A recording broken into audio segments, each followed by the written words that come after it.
I'm releasing you from your promise." The words hung in the rain-soaked air between them. Elena Ward stood in the center of Victor Hale's penthouse, trembling but resolute, offering freedom to the most dangerous man in the city, the crime boss she'd been forced to marry, the stranger bound by a dead man's dying wish. She expected relief, gratitude even. Instead, Victor's steel-gray eyes darkened with something she couldn't name. "No." One word, final as a gunshot. "I made a promise to protect you, Elena, and I don't break my promises." What she didn't know was that the promise had already become something else entirely. Before we dive into this story, if you're watching from anywhere in the world, drop your city in the comments below. I want to see how far this tale travels. And if you end up hooked, hit that like button. Now, let's begin. The rain had started 3 days before Marcus Ward died. Elena remembered that detail with cruel clarity, how the water streaked down the hospital windows while her cousin drew his last ragged breaths, how the fluorescent lights made everything look sickly and wrong, how the machines beeped their monotonous countdown to silence. She also remembered Victor Hale. He'd been a shadow in the corner of that sterile room, perfectly still in his black suit, watching Marcus with an expression that might have been grief if Victor Hale were the kind of man who allowed himself such weaknesses. Elena had seen him before, of course. Impossible not to, when her cousin spoke of him with a reverence usually reserved for legends. Victor Hale. The Hale. The man who controlled half the city's underground with an iron fist and a reputation that made grown men cross streets to avoid his path. But she'd never been this close to him before. Never noticed the sharp angle of his jaw, the silver threading through his dark hair at the temples, the way his hands, elegant despite their size, rested absolutely motionless on his knees as though he'd trained every muscle to obey. "Victor."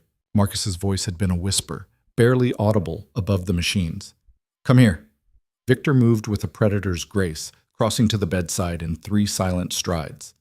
He didn't look at Elena, didn't acknowledge the other family members hovering near the door, her Aunt Patricia, her Uncle Richard, Marcus's younger brother David, all of them waiting for the inevitable, measuring their grief against their inheritance.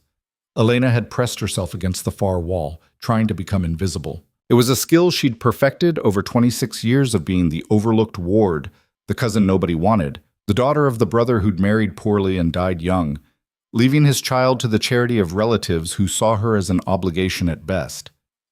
"I need you to do something for me," Marcus had rasped, his hand gripping Victor's wrist with surprising strength. "A promise. Anything." The word came without hesitation. Elena had marveled at that. The certainty in Victor's voice, the absolute conviction, as though Marcus Ward could have asked him to move mountains, and Victor would have simply asked which ones. "Elena." Marcus's eyes, fever-bright and desperate, had found her against the wall. "My cousin Elena, she's good, Victor, pure, and they'll destroy her when I'm gone. Patricia and Richard, they've already got their lawyers looking at the trust fund my father left her. They'll find a way to take it, to take everything. She'll have nothing." Elena's throat had closed. She'd wanted to tell Marcus not to waste his dying breath on her, that she could take care of herself, that she didn't need anyone's protection, but the words wouldn't come. And the truth was she didn't know how to fight people like her aunt and uncle, people who weaponized lawyers and contracts and family obligation. "I need you to protect her," Marcus had continued, his grip on Victor tightening. "Marry her. Keep her safe. 1 year, that's all I'm asking. Give her time to get on her feet, to figure out how to stand on her own. Promise me, Victor. Promise me you'll keep her safe." The silence that followed had been absolute. Elena had stopped breathing. The request was insane, impossible, the fever dream of a dying man who didn't understand what he was asking. Victor Hale didn't marry overlooked cousins. Victor Hale didn't marry anyone. He was a fortress unto himself, a man who'd built an empire on the principle that attachments were weaknesses, and weaknesses got you killed. But Victor had looked at Marcus with something in his eyes that Elena couldn't name, something ancient and binding, and said, "I promise." Just like that. As though vowing to marry a stranger was no more complicated than promising to water someone's plants. Marcus had smiled then, relief washing over his pain-creased face. "Thank you. Thank you, brother." 3 hours later, he was gone. The funeral had been a circus. Black suits and designer dresses, crocodile tears, and careful positioning for the reading of the will. Elena had stood apart from it all, numb with grief that no one else seemed to share. Marcus had been the only one who'd ever been kind to her, who'd remembered her birthday, who'd called just to check in. And now he was ash in an urn, and the vultures were already circling. Victor had been there, of course, standing at a distance with two men who looked like they could break concrete with their bare hands. He'd watched the proceedings with those ice-chip eyes, and when Patricia Ward had approached him with a smile that didn't reach her eyes, he'd cut her off mid-sentence. "The promise stands," he'd said, his voice low and clear. "I'll be in touch regarding the arrangements." Then he'd left, and Elena had felt the weight of 100 speculative gazes turn her way. The whispers had started immediately. Arrangements? What arrangements? Surely Marcus didn't actually expect— No, it's impossible. Victor Hale doesn't do things like that. But he said the promise stands. Good Lord, is he actually going to marry her? Elena had wanted to sink through the floor. Victor's attorney had contacted her exactly 1 week after the funeral. His name was James Chen, and he looked like he charged more per hour than Elena made in a month at her bookkeeping job. He'd met her at a cafe near her apartment, a modest studio in a building that had seen better decades, and slid a folder across the table with the efficiency of a man who did this sort of thing regularly. "Mister, Hale has asked me to present you with a proposal," Chen had said, his expression professionally neutral. "He intends to honor the promise he made to your cousin. However, he understands that the situation is unconventional. The arrangement he's proposing is as follows." Elena had opened the folder with shaking hands. Inside was a contract. Pages and pages of legal language that boiled down to something simple and surreal. Victor Hale would marry her. They would remain married for 1 year. During that time, she would live in his home, appear at his side when necessary, and maintain the appearance of a legitimate marriage. In exchange, she would receive a substantial monthly allowance, full access to legal and financial protection, and at the end of the year, a divorce settlement that would set her up for life. "This is insane," Elena had whispered. "Mr. Hale is a man of his word," Chen had replied. "He made a promise to Marcus Ward. He intends to keep it. The question is whether you're willing to accept his terms." "Why would he do this? He doesn't even know me." "Mr. Hale's reasons are his own, but I can tell you that he doesn't make offers like this lightly, and he doesn't make them at all unless he intends to follow through.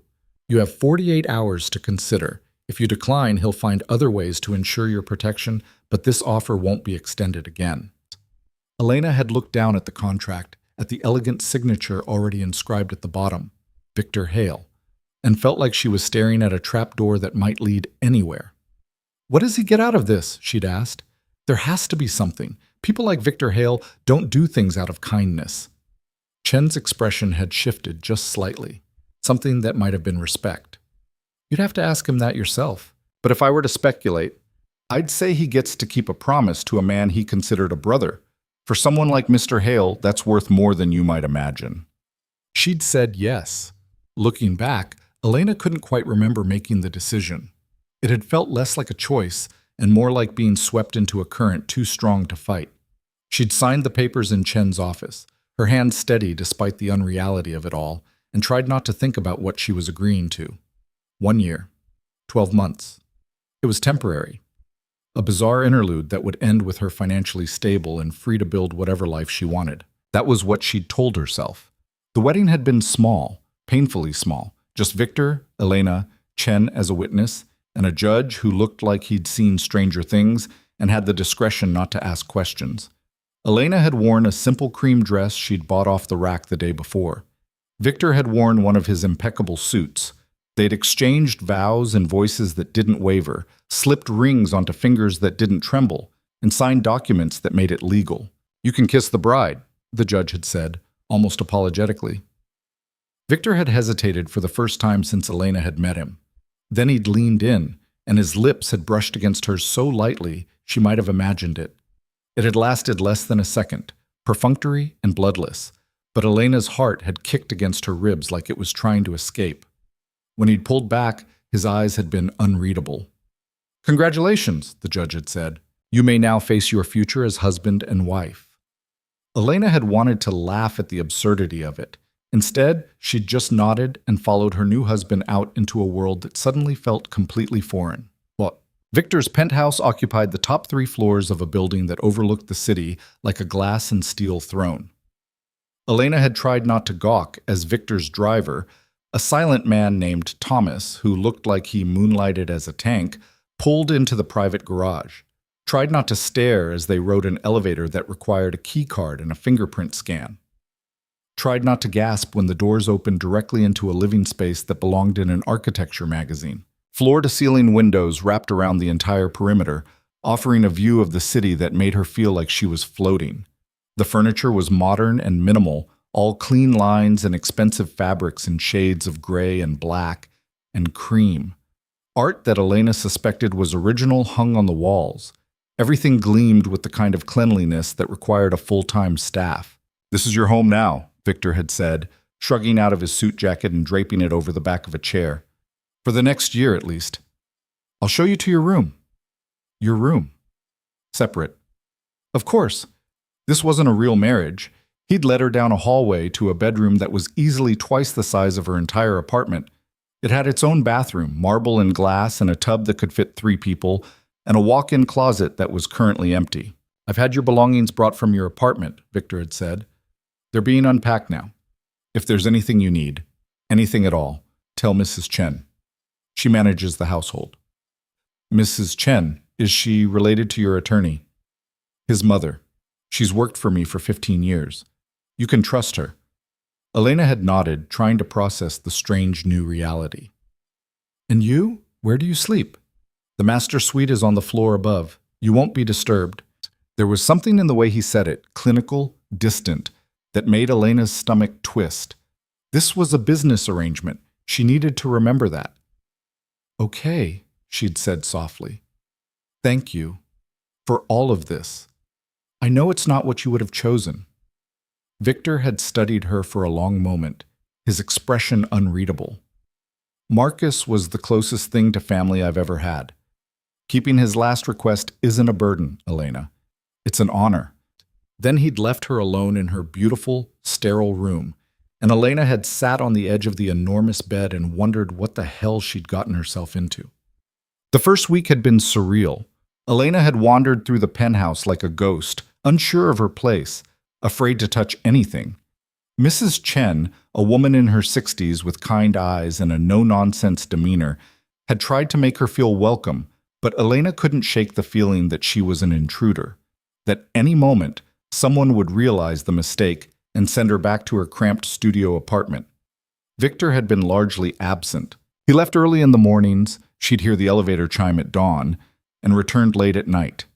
When they did cross paths, he was unfailingly polite. Distant. He'd ask if she had everything she needed, if Mrs. Chen was taking care of her, if she was comfortable. She always said yes, because what else could she say? That she felt like she was living in a museum? That she missed her tiny apartment where at least she'd felt like she belonged? But on the 8th day, everything changed. Elena had been reading in the living room, curled up in one of the massive armchairs near the windows, trying to distract herself with a novel, when Victor emerged from his office. It was earlier than usual, barely 8 o'clock, and he'd loosened his tie like he'd been fighting with it. "Elena," he'd said, and something in his tone made her look up sharply. "Is something wrong? Your aunt and uncle have filed a motion to contest your trust fund. They're claiming your grandfather wasn't of sound mind when he established it, and that as your guardians after your father's death, they should have had oversight of the assets." Elena's book slipped from her fingers. "They what?" "It's a standard predatory tactic.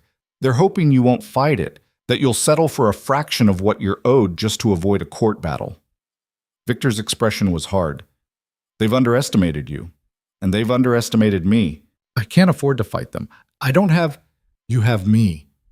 Victor crossed to where she sat, and for the first time since they'd married, he looked at her, really looked at her, like she was something more than an obligation. "You're my wife, Elena. That makes this my fight, too. Chen is already drafting our response. By the end of the week, your aunt and uncle will withdraw their motion, or they'll discover exactly how expensive it is to come after what's mine." The possessiveness in his voice should have scared her. Instead, it made something warm unfurl in her chest. "Why are you doing this?" she'd whispered.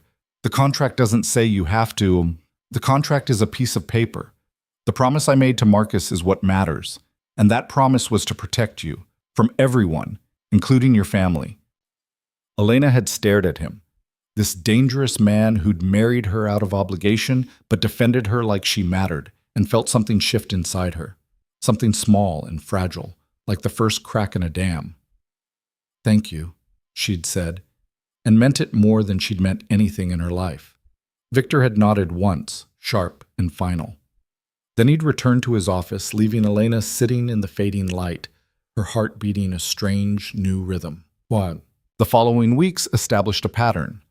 Victor was gone most days, managing whatever dark business kept a man like him in power. But in the evenings, he started appearing more frequently.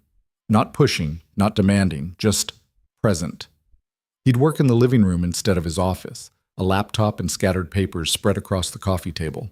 Elena would read or work on the online courses she'd tentatively enrolled in, accounting certifications she'd always meant to pursue but never had the money or confidence to attempt. They didn't talk much at first, but there was something comfortable about the silence, something that felt less like strangers coexisting and more like two people learning to share space. One evening, Victor had looked up from his laptop and said, "What are you studying?" Elena had blinked, surprised he'd noticed. "Advanced accounting, corporate finance. I thought maybe I could do something more than basic bookkeeping." "Eventually." "You're already doing something more." Victor had closed his laptop. "Marcus told me you kept his personal accounts in order. He said you were the only one in your family worth a damn when it came to numbers." Marcus was kind. Marcus was honest. There's a difference. Victor had stood, crossing to the bar cart near the windows. "Would you like a drink?" "I don't really drink." "Neither do I, usually, but tonight feels like an exception." He'd poured 2 glasses of something amber and expensive looking and brought one to her. To Marcus, for being a better judge of character than any of us gave him credit for. Elena had taken the glass, touched by the tribute. They'd clinked crystal, and she'd taken a sip of what turned out to be whiskey that cost more than her monthly rent used to. "Tell me about him," Victor had said, settling into the chair across from hers. "Not the Marcus I knew. The one you knew, your cousin." And Elena had. She told him about childhood summers when Marcus was the only one who'd included her in games, about how he'd taught her to play chess and let her win until she got good enough to beat him fairly, about the time he'd punched a boy at school for making fun of her secondhand clothes.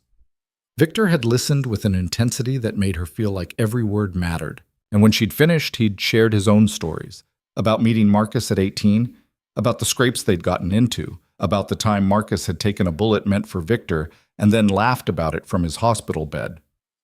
"He saved my life more than once," Victor had said quietly, "in more ways than one. I wouldn't be who I am without him."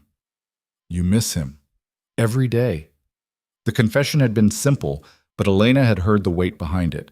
Victor Hale, the man who showed the world nothing but ice and stone, missed his friend, grieved for him. Let that grief show, just for a moment, in the privacy of his own home. It had made him human, real, and it had made Elena realize she was starting to see him as more than just the stranger she'd married. 2 months into their arrangement, Elena attended her first event as Victor Hale's wife. It was a charity gala, the kind of glittering affair where the city's elite gathered to write checks and congratulate themselves on their generosity. Victor had warned her about it a week in advance, his expression apologetic. "I know this isn't what we agreed to," he'd said, "but there are people who expect to see me at these things, and now that we're married, they'll expect to see you too. If you're uncomfortable, I'll go," Elena had said, trying to sound more confident than she felt. "You're sure? It's part of the arrangement, isn't it? Appearing together, maintaining the illusion." Something had flickered across Victor's face at the word illusion, but it was gone before Elena could identify it. Mrs. Chen had helped her prepare, producing a gown that looked like it had been spun from midnight, black silk that hugged her curves before flowing to the floor, with a neckline that was elegant without being provocative. Someone had come to do her hair and makeup, transforming her into a version of herself that looked like she belonged in Victor's world. When she'd emerged from her room, Victor had been waiting by the elevator.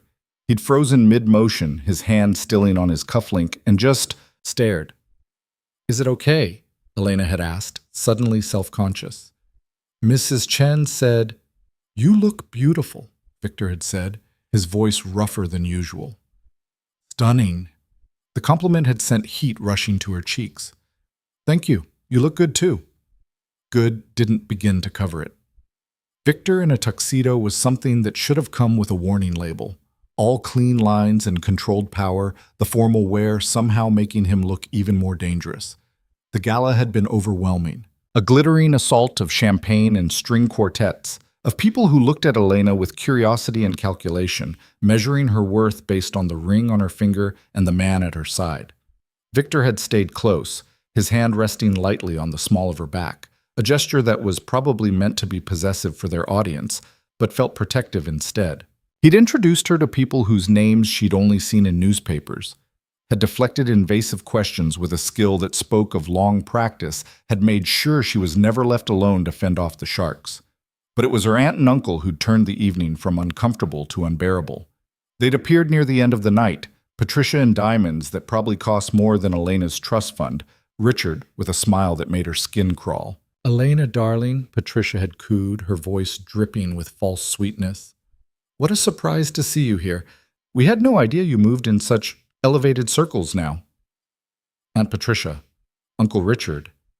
Elena had kept her voice level, but her hands had clenched in the silk of her dress. And this must be your husband, Richard had said, extending a hand toward Victor. Victor Hale, we've heard so much about you. Victor had ignored the offered hand. I'm sure you have, just as I've heard a great deal about you. The temperature had dropped 10 degrees. The lawsuit, Patricia had continued, as though Victor hadn't just delivered a veiled threat. Such an unfortunate misunderstanding. We only wanted to ensure Elena's inheritance was being properly managed. Family, looking out for family, you understand. I understand perfectly, Victor had said, his voice soft and lethal. You saw an opportunity to steal from someone you viewed as too weak to fight back. You underestimated her, and you severely underestimated me. Now see here, Richard had started. The motion has been withdrawn, I assume. Victor had cut him off. Along with the settlement Chen proposed? Patricia's smile had turned brittle. We thought it best to reconsider our position. Wise. Because if I ever hear of you attempting to access Elena's accounts again, if you so much as send her an unkind email, I will make it my personal mission to dismantle everything you've built. Your reputation, your business interests, your standing in this city. Am I making myself clear? The threat had been delivered in the same tone someone might use to discuss the weather. Casual. Absolute. Richard's face had gone red. You can't. I can. And I will. Victor had smiled then, and it had been the kind of smile that made men sign confessions. Enjoy your evening. I doubt we'll see each other again. He'd turned away, dismissing them like the irrelevant obstacles they were, and guided Elena toward the exit with that same gentle hand on her back. They hadn't spoken until they were in the car, the city lights streaming past in a blur of gold and shadow. I'm sorry, Elena had said finally, her voice small. I didn't mean to cause a scene. Victor had looked at her like she'd spoken a foreign language.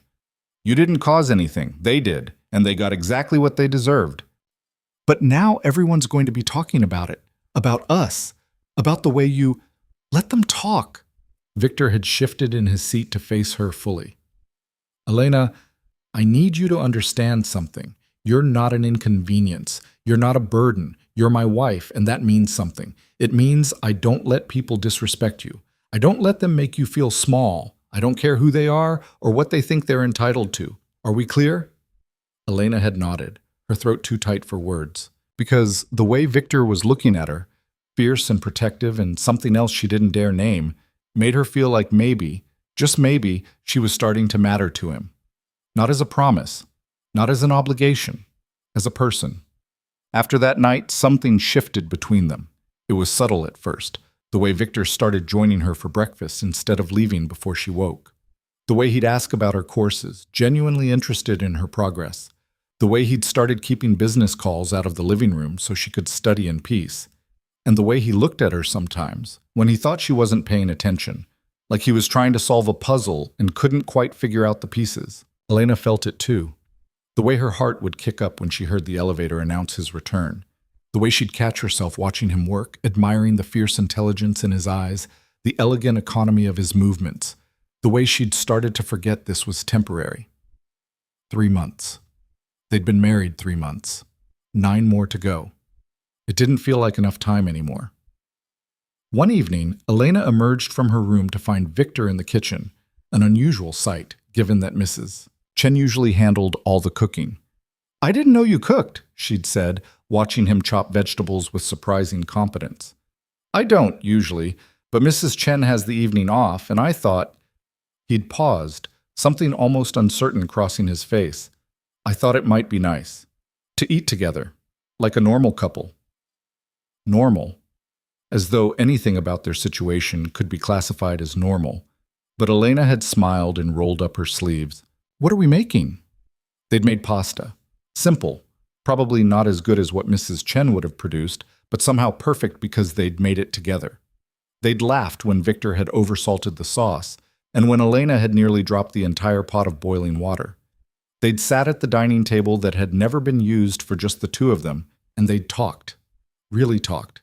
Not just surface-level pleasantries or updates about the day, but real conversation. About books and music, about dreams and fears, about all the small details that made up a life.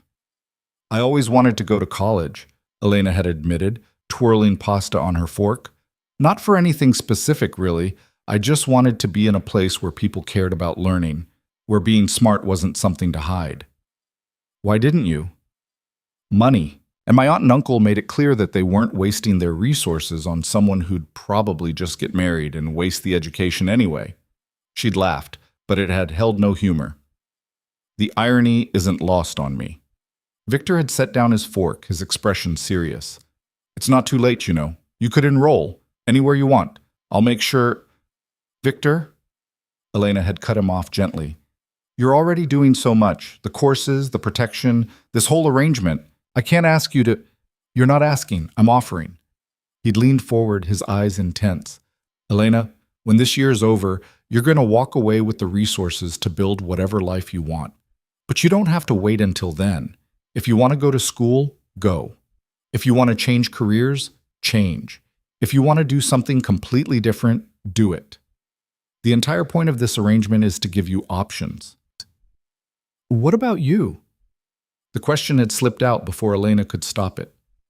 "What do you get out of this, Victor? Really?" He'd been quiet for a long moment, his fingers drumming against the table in the only display of uncertainty she'd ever seen from him. "Peace," he'd said finally. "The knowledge that I kept my word to someone who mattered. The knowledge that I did something good in a life that's been largely about doing what's necessary, not what's right." "You're not as bad as you think you are," Elena had said softly. "You don't know what I am. Maybe not. But I know you've been nothing but kind to me, patient, protective. Whatever else you might be, Victor, you're not the monster you want people to believe in." He'd looked at her with an expression she couldn't decipher, something raw and almost vulnerable. And Elena had felt the air between them change, charge with possibility. For a heartbeat, she'd thought he might say something, do something. But Victor had just cleared his throat and stood, gathering plates with careful precision. "I should let you get back to your studies." And the moment had passed. But Elena had lain awake that night, staring at the ceiling, and wondered if she was the only one feeling this pull. This dangerous shift from arrangement to something far more complicated. 4 months in, Elena started venturing out into the city. Not far at first, just walks around the neighborhood, visits to the massive bookstore a few blocks away, coffee at cafes where no one knew her or cared about her connection to Victor Hale. She was sitting at her favorite spot, a window seat in a cafe that served transcendent cappuccinos, when a woman approached her table. "Elena? Elena Ward?" Elena looked up to find a face from her past. Sophia Chen, her roommate from the brief semester she'd attended community college before running out of money. "Sophia, oh my God, how are you?" They'd fallen into easy conversation, catching up on the years since they'd last seen each other. Sophia had finished her degree, was working as a social worker, had gotten engaged last month. "And you?" Sophia had asked. "What have you been up to?" Elena had hesitated, unsure how to explain. I got married, actually." "Married? Elena, that's wonderful. Tell me everything. How did you meet? What does he do?" "It's complicated," Elena had said, which was perhaps the understatement of the century. His name is Victor. He's in business. Import, export. It wasn't technically a lie. Victor did import and export things. The fact that many of those things skirted the boundaries of legality was just a detail. You don't sound very excited about it, Sophia had observed, her social worker instincts kicking in. Is everything okay? He's treating you well, right? No, it's nothing like that. Victor is... Elena had struggled to find the right words. He's actually incredibly kind, protective. It's new. We're still figuring things out. They'd exchanged numbers, promised to meet up again soon, and as Elena walked back to the penthouse, she'd found herself thinking about how she'd described Victor. Kind, protective, true words, all of them, but not the whole truth.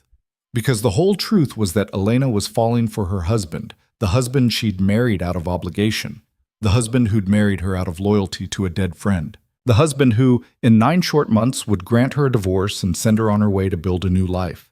The realization had hit her like a physical blow, stopping her in the middle of the sidewalk while pedestrians flowed around her like water around a stone. She was falling in love with Victor Hale, and she had absolutely no idea what to do about it. That evening, Victor had come home early again, a pattern that was becoming more frequent. "Elena," he'd called out, finding her in the living room. "I have something for you." He'd been holding a folder, which he'd handed to her with an expression that might have been nervousness if Victor Hale did things like get nervous. Elena had opened it to find enrollment documents. For the university. A full course load for the spring semester, all fees paid, housing arranged if she wanted it, though there was a note that said she was welcome to continue living in the penthouse and commute. "Victor, I can't." "You can. You should. You told me you wanted this, Elena. Let me give it to you." "But the money is irrelevant. I have more than I could spend in 3 lifetimes, and most of it came from doing things I'm not particularly proud of. Let me do this. Let me invest in something good for once."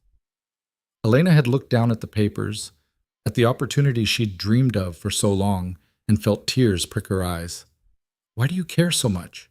About me? About my future?" Victor had crossed to where she sat, and for the first time since their wedding, he'd touched her deliberately, his hand coming up to cup her cheek, his thumb brushing away a tear that had escaped. "Because Marcus asked me to protect you," he'd said softly, and somewhere along the way I started to understand why. "You're remarkable, Elena, brilliant and kind and stronger than you give yourself credit for. You deserve every opportunity, and I'm in a position to provide them. So please, just let me do this." Elena had looked up at him, at this complicated man who saw her in ways no one else ever had, and made a decision. She'd risen on her toes and kissed him. It wasn't like their wedding kiss, perfunctory and bloodless. This was real, tentative and sweet, a question and an answer all at once. Victor had frozen for a heartbeat. Then his hand had slid into her hair, and he'd kissed her back with a hunger that stole her breath. His other arm had wrapped around her waist, pulling her close, and Elena had melted into him like she'd been waiting her whole life for this moment. When they'd finally broken apart, both breathing hard, Victor had rested his forehead against hers. "Elena," he'd whispered, her name a prayer and a curse.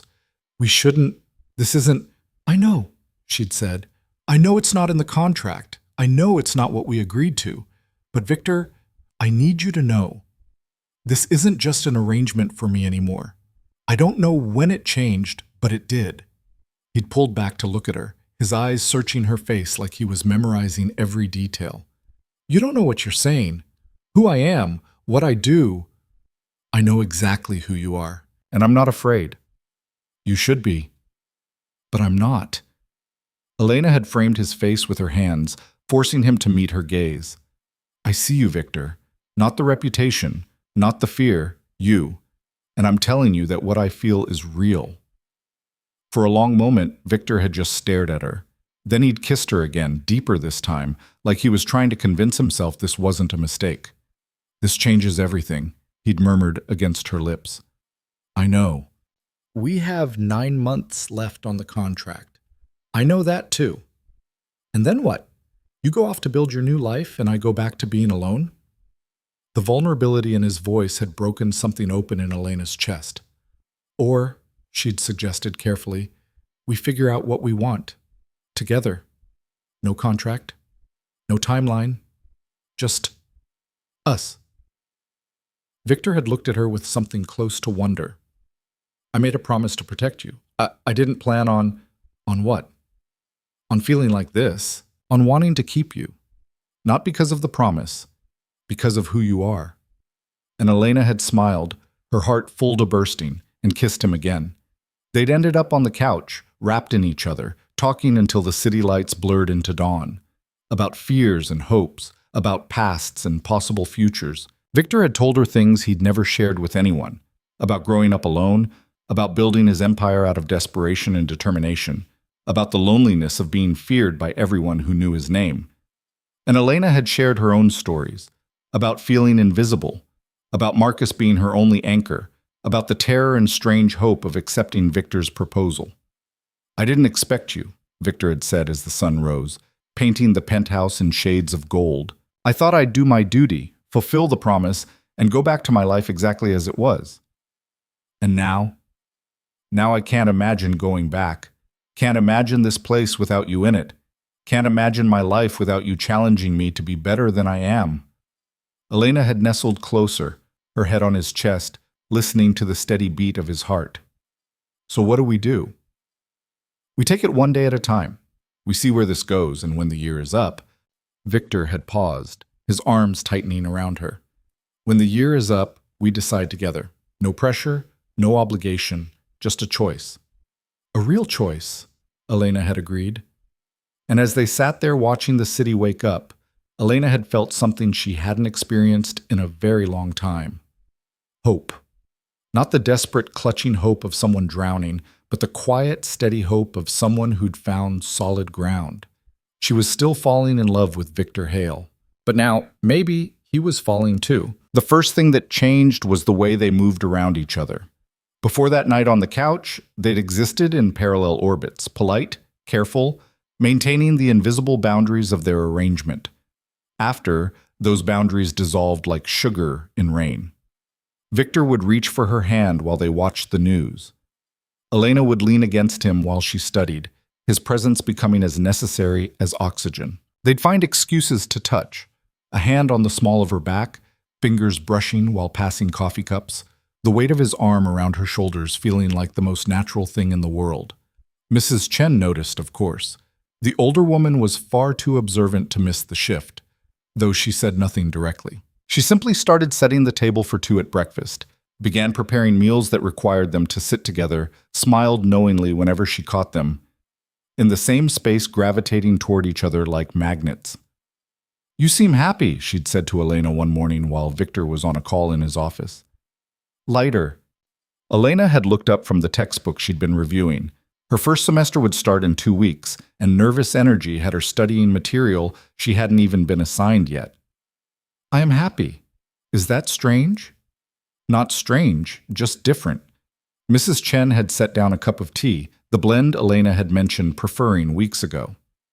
Mr. Hale seems different too, more present, less like a man going through motions. He's been kind to me, from the beginning. Kind, yes, but kind out of duty is not the same as kind out of desire. The older woman had touched Elena's shoulder gently. Whatever is growing between you two, it's real. I've worked for Mr. Hale long enough to know when he's pretending and when he's not. He's not pretending anymore. The observation had settled in Elena's chest, warm and terrifying in equal measure. Because Mrs. Chen was right. This wasn't pretense, wasn't an act for the benefit of lawyers or society or dead promises. This was Victor choosing to spend his evenings with her instead of in his office. This was the way his eyes softened when she laughed, the way he listened to her ramble about accounting principles like she was discussing matters of international importance. This was real. And real meant it could hurt when it ended, if it ended. That night, Victor had emerged from his office earlier than usual, loosening his tie with one hand while scrolling through his phone with the other. He'd looked tired, the kind of bone-deep exhaustion that came from dealing with people who tested his patience. Rough day? Elena had asked, setting aside her notes. You could say that. Apparently, some of my associates think they can renegotiate terms mid-contract. They're learning otherwise. He'd poured himself a drink, then glanced at her. Want one? I'll stick with tea, thanks, but you can tell me about it. The renegotiation thing, if you want. Victor had paused, glass halfway to his lips. You want to hear about my work? I want to hear about your day, whether that includes work or not. Elena had patted the couch beside her. Come sit. You look like you need to decompress. He'd settled beside her with a sigh that spoke of relief, and Elena had surprised herself by shifting closer, tucking herself against his side like it was something they'd done 1,000 times before. Victor's arm had come around her automatically, pulling her in. Tell me, she'd prompted. And he had. Not the brutal details. Victor was too careful to expose her to the darker aspects of his empire, but enough to paint a picture of his frustration. Men who thought loyalty was negotiable. Partners who mistook patience for weakness. The constant vigilance required to maintain control in a world where control was the only thing standing between order and chaos. Sometimes I wonder what it would be like, he'd said quietly, his fingers tracing absent patterns on her shoulder. To walk away from all of it, to be someone normal. You're not the walking away type. No, but that doesn't mean I don't think about it. He'd looked down at her, his expression serious. Especially lately, especially since you. Elena's heart had kicked against her ribs. Since me? You make me want things I stopped wanting a long time ago. Simple things. A life that doesn't require constant calculation. Someone to come home to who sees me as more than a threat or an opportunity. His hand had stilled on her shoulder. You make me want to be better than I am. You're already better than you think, Elena had said, the words fierce despite being whispered. You've given me everything, Victor. Safety, opportunity, protection. You've treated me with more respect than anyone in my life. How is that not good? Because respect is the minimum. What I do, who I am, those things have consequences. People who get close to me become targets. And you, Elena, you're... He'd seemed to struggle with the words. You're important. More important than the promise. More important than keeping my word to Marcus. You're important because of who you are, and the thought of anything happening to you because of me. Elena had cut him off by kissing him, deep and thorough, pouring every reassurance she couldn't articulate into the press of her lips against his. When she pulled back, his eyes had been dark with want. Nothing is going to happen to me, she'd said firmly. You won't let it. And I'm not afraid of your world, Victor. I'm afraid of going back to mine, the one where I was invisible and unimportant and alone. This, here, with you, I'll take whatever risks come with it. You don't know what you're saying. I know exactly what I'm saying. I'm saying I choose this. I choose you. However complicated, however dangerous, I choose it. Victor had looked at her like she'd handed him something precious and fragile. Then he'd kissed her with a desperation that spoke of things too big for words, and they'd ended up tangled together on the couch, the city lights casting them in shadows and gold. Later, much later, when they'd migrated to his bedroom, a first, a line crossed, a new intimacy acknowledged. Elena had lain in his arms, listening to the steady rhythm of his breathing, and felt like she'd finally found home. Not in the penthouse with its million-dollar views and museum-worthy art, but here, in this, in him.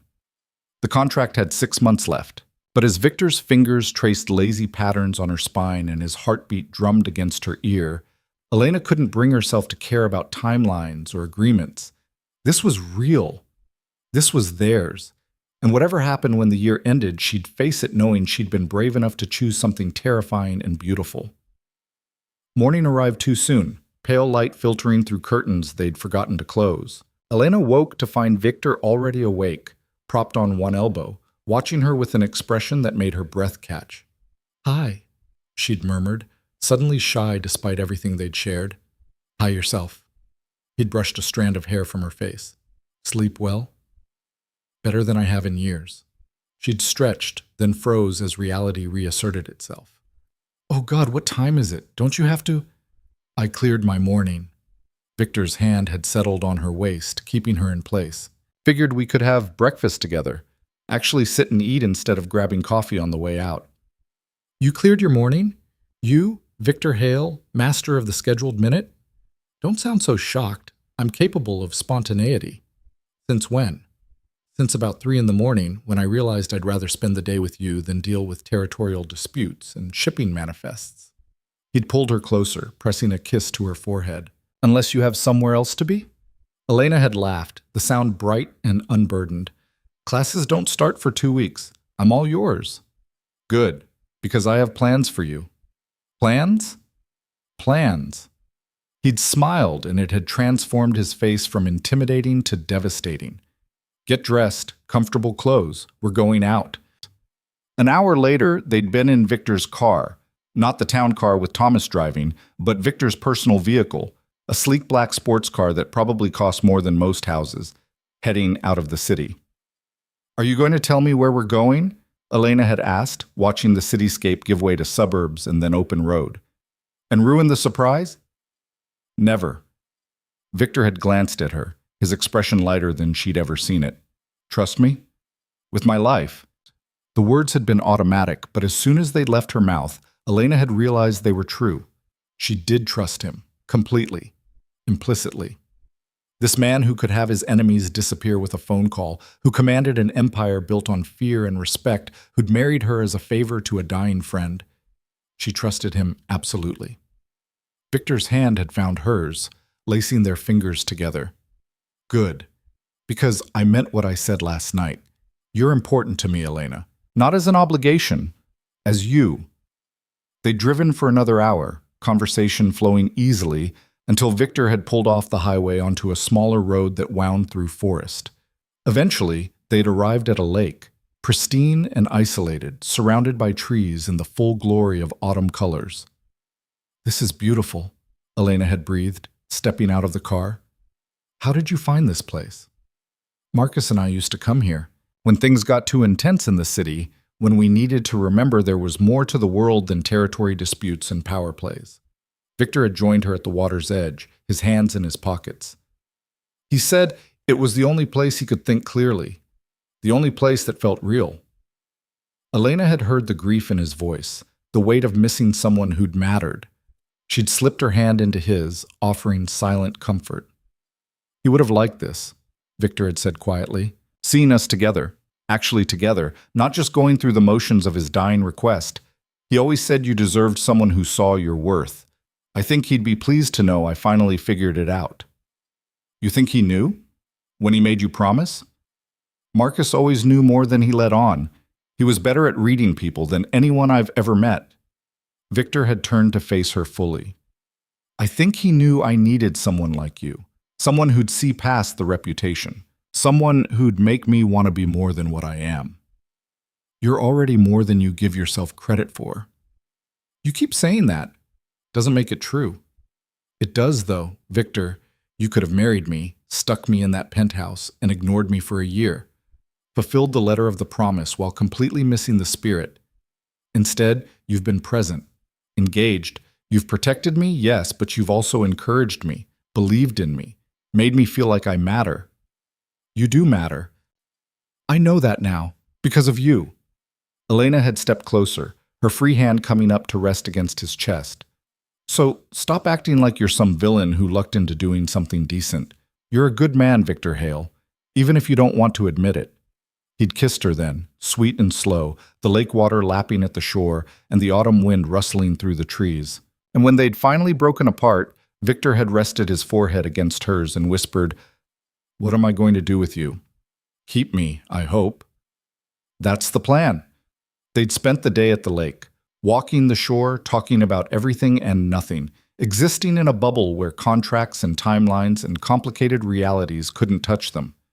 Victor had told her stories about Marcus, funny ones this time, memories that made them both laugh. Elena had shared her dreams for school, for the career she wanted to build, for the life she was starting to envision.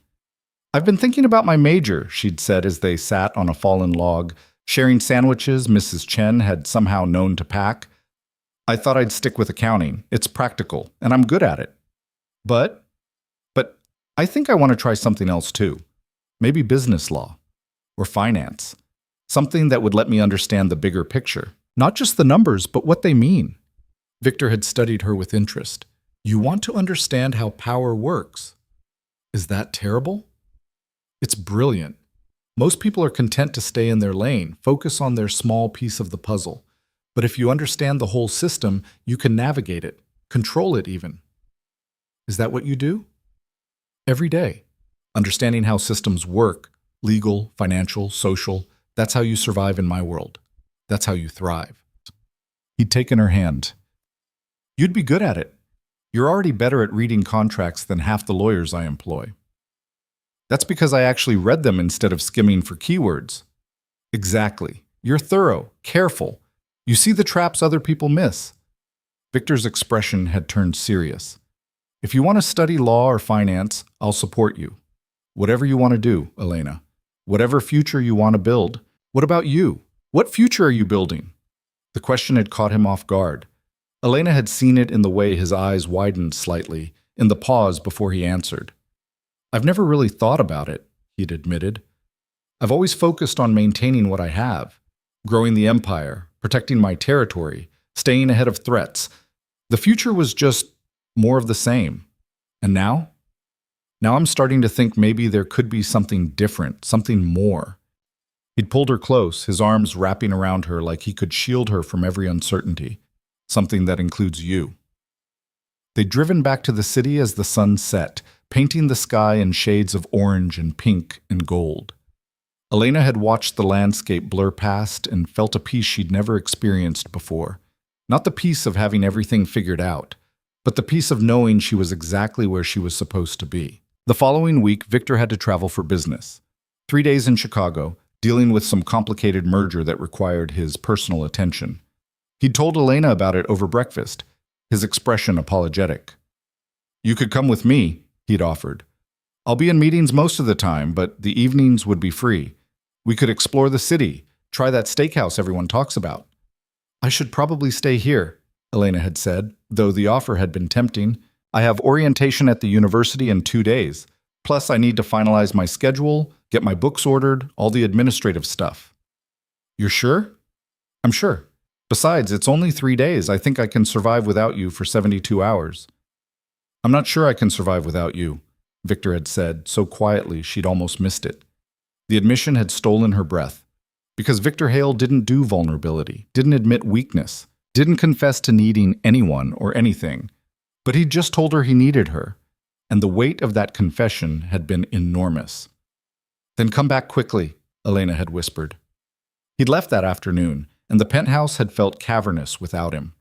Elena had tried to stay busy, reviewing syllabi, organizing her textbooks, video chatting with Sophia about the upcoming semester. But everything felt hollow, like she was going through motions while the important part of her life was 300 miles away.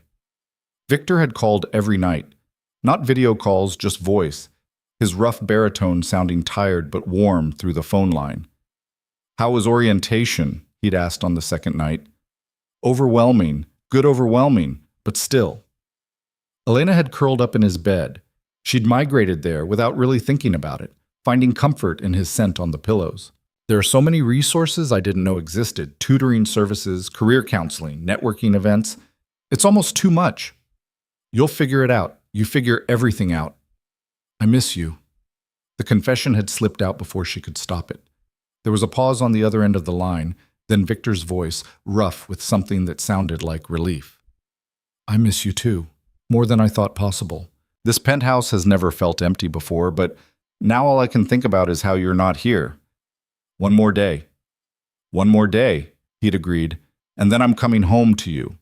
The way he'd said it, home to you, not home to the penthouse, not home to the city, had made Elena's heart clench.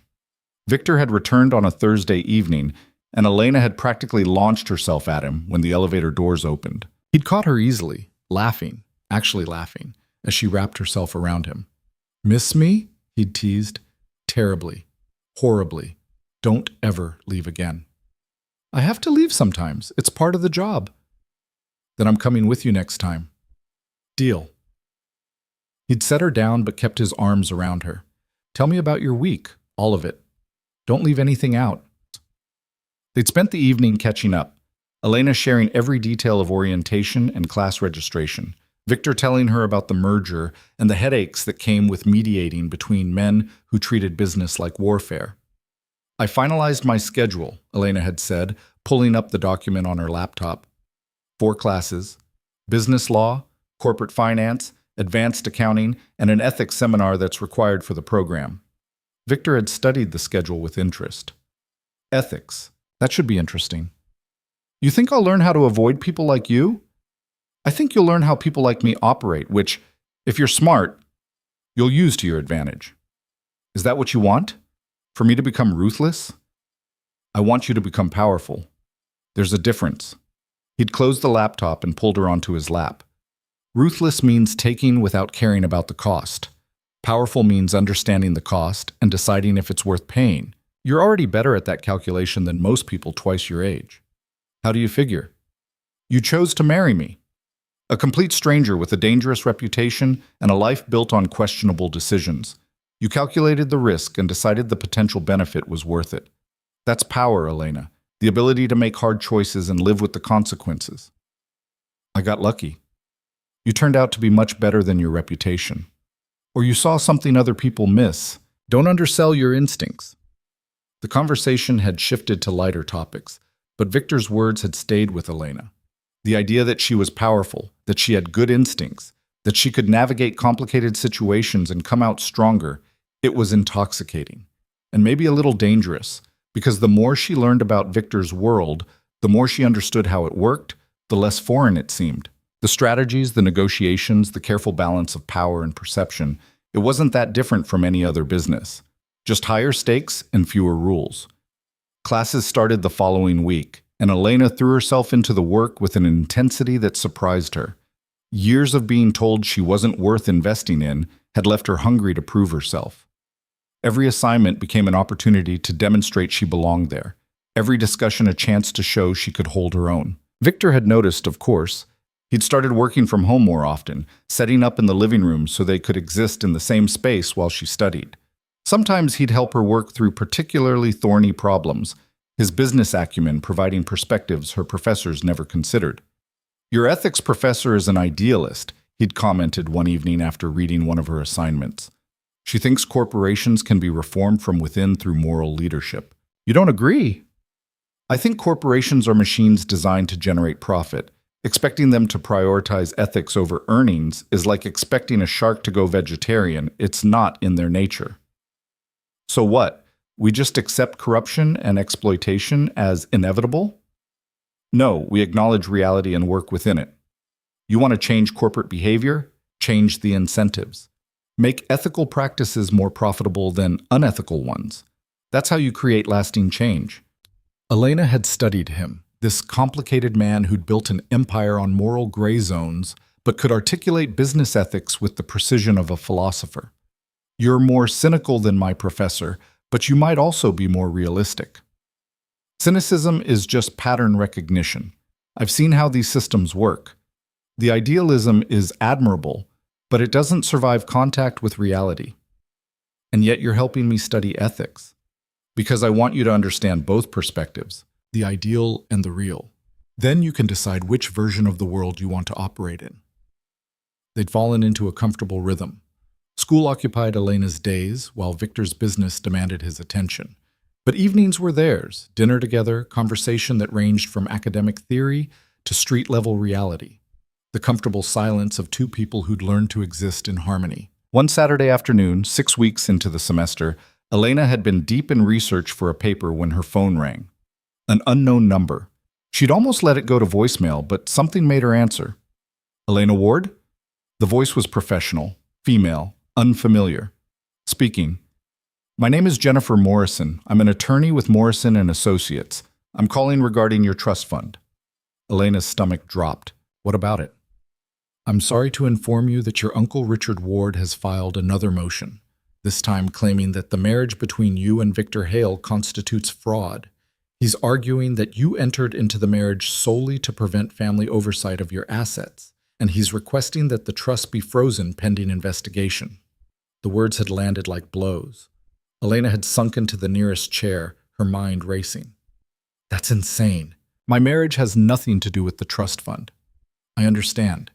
However, Richard Ward has provided the court with documentation suggesting otherwise. Specifically, the timing of your marriage, occurring shortly after your cousin's death, and the initial trust dispute raises questions he believes warrant investigation. What kind of questions? Whether the marriage is legitimate or merely a legal maneuver to shield assets from family challenge. Whether you and Mr. Holly have a genuine relationship or simply a contract designed to circumvent oversight. Elena's hand had tightened on the phone. This is ridiculous. You can't just... There are laws about this kind of thing. Indeed there are, which is why I'm calling. I want to be clear that I don't represent your uncle. I represent the trust itself, as designated by your grandfather's will. My job is to ensure the trust is administered according to his wishes, free from fraudulent claims on either side. So you're investigating me? I'm investigating the situation, which means I need to ask you some questions, and I need honest answers. Can you confirm that your marriage to Victor Hale is legitimate? The question had hung in the air, loaded with implications Elena was only beginning to understand. Because what did legitimate even mean? They'd married for practical reasons, yes, but what they'd become since then, that was real. The feelings were real, the connection was real, but could she prove it? Would anyone believe her if she tried? Miss Morrison, Elena had said carefully, I married Victor Hale because he made me a promise to protect me, and he's a man who keeps his promises. What our relationship has become since then is between us. But yes, it's legitimate. It's real. Can you prove that? How does anyone prove their marriage is real? We live together. We share a life. Elena had stopped, unwilling to share intimate details with a stranger. The burden of proof is on you, Ms. Ward. Your uncle has raised questions. You need to answer them convincingly, or the court may rule in his favor. What happens then? Then your trust gets frozen while the investigation continues. Could be months, could be longer. In the meantime, you'd have no access to those funds. Elena's mind had been racing, calculating implications. The trust wasn't enormous, but it was her safety net, her backup plan, the thing that meant even if everything fell apart, she'd be okay. Losing it would mean losing her independence, becoming completely dependent on Victor, not by choice, but by circumstance. I'll fight this, Elena had said, her voice stronger than she felt. My uncle is a liar and a thief, and I won't let him steal what my grandfather meant for me. Good. I was hoping you'd say that, because if you want to fight, I can help, but I need full cooperation. Complete transparency about your relationship with Mr. Hale, your living arrangements, everything. You want to investigate my marriage. I want to defend it, but to do that effectively, I need to understand it. Will you work with me? Elena had looked around the penthouse, at the life she'd built over the past months, at the evidence of Victor everywhere, his jacket draped over a chair, his coffee cup on the table, the book he'd been reading marked and set aside, evidence of a shared existence. Yes, she'd said finally, I'll work with you. After hanging up, Elena had sat in silence for a long moment processing. Then she'd called Victor. He'd answered on the first ring. Elena, what's wrong? How do you always know when something's wrong? I can hear it in your voice. What happened? She'd told him everything. The call from Morrison, the new motion from her uncle, the investigation into whether their marriage was legitimate. Victor's response had been immediate and cold. Richard Ward has made a mistake, a serious one. Victor, we need to be smart about this. If we come at him too hard, it'll look like we're trying to hide something. We're not hiding anything. Our marriage is real. Is it, though? Legally, I mean. We have a contract that says it ends in 6 months. We got married because Marcus asked you to protect me. If a judge looks at the facts are that I married you, that we live together, that what we have is real, Elena, whatever the original reasons were. Victor's voice had gentled. You know that, right? This isn't pretend anymore. Hasn't been for a while. I know, I'm scared, Victor. If they freeze the trust, if they start digging into our lives, asking questions, then we tell them the truth. That yes, we married under unusual circumstances. But that doesn't make it less real. We'll fight this, Elena. Together. The certainty in his voice had calmed her racing heart. Together? Always. I'm coming home. We'll figure this out. He'd arrived 2 hours later, and they'd spent the evening strategizing. Victor had called James Chen, his attorney, who'd immediately begun preparing a response to Richard's motion. They'd documented their relationship, photos, receipts from dinners and trips, testimony from Mrs. Chen about their living arrangements. "We need to be prepared for this to get invasive," Chen had warned during a conference call. "They're going to question everything. How often you sleep in the same bed, whether you share finances, the intimate details of your relationship." "Let them question," Victor had said, his hand finding Elena's. "We have nothing to hide." But after the call ended, Elena had voiced the fear she'd been holding back. What if it's not enough? What if they decide our relationship isn't legitimate because it started as a contract? Then they're idiots who don't understand that all relationships start somewhere. Some start with attraction, some with friendship. Ours started with a promise. That doesn't make it less valid. But the contract was insurance, a legal framework to protect both of us while we figured out what this was. It doesn't define what we've become. Victor had pulled her close. "Elena, I don't care what some judge thinks about how we started. I know what we are now, don't you?" She'd nodded against his chest, letting his certainty anchor her. But doubt had already taken root, whispering questions she didn't want to ask. If they hadn't been forced together by Marcus's dying wish, would they have ever found each other? If the contract didn't exist, would Victor still want her? And when it expired in 6 months, what then? Were they building something real, or just making the best of an artificial situation? The questions had haunted her through sleepless hours, even as Victor held her close and promised everything would be fine. Because Elena was starting to realize that fine wasn't good enough anymore. She didn't want a marriage that was fine. She didn't want to be someone Victor kept because of a promise or convenience or habit. She wanted to be chosen, deliberately, completely, the way she'd chosen him. And until she knew that was true, really true, beyond doubt or contracts or dying wishes, she'd never really be sure if what they had was real, or just a beautiful illusion they'd both agreed to believe in. The doubt festered for 3 days before it exploded. Elena had tried to push it down, tried to focus on her classes and the legal battle brewing with her uncle and the illusion that everything was fine. But every time Victor touched her, every time he looked at her with those eyes that seemed to see straight through her defenses, the questions grew louder. Was this real? Or were they both just playing roles they'd gotten comfortable with? The breaking point came on a Tuesday evening. Elena had just gotten home from campus, exhausted from a brutal exam in corporate finance, when she'd found an envelope on the kitchen counter, her name written in Victor's elegant handwriting. Inside had been a credit card, black, heavy, her name embossed on the front, and a note. "For anything you need, no limits, no questions. You're my wife, Elena. What's mine is yours." The gesture should have been sweet, generous, a sign of trust and partnership. Instead, it had felt like proof of everything she feared. She was still staring at the card when Victor came home, loosening his tie as he crossed to where she stood. "You found it," he'd said, smiling. "I should have given you one months ago, but it didn't occur to me until Chen mentioned setting up joint accounts for the court filing. I thought, I can't accept this." The smile had faded. "What?" "This card. This... Victor, I can't just take your money." "It's not taking. It's access to shared resources. We're married, Elena. This is normal." "Nothing about us is normal." The words had burst out sharper than she'd intended. Months of uncertainty suddenly demanding release. "We got married because a dying man asked you to protect me. We have a contract that expires in 6 months. We started this whole thing as a transaction, and now you're giving me unlimited access to your accounts like we're some regular couple who fell in love and built a life together." Victor had gone very still, his expression shuddering. "I see." "Do you? Because I don't think you do.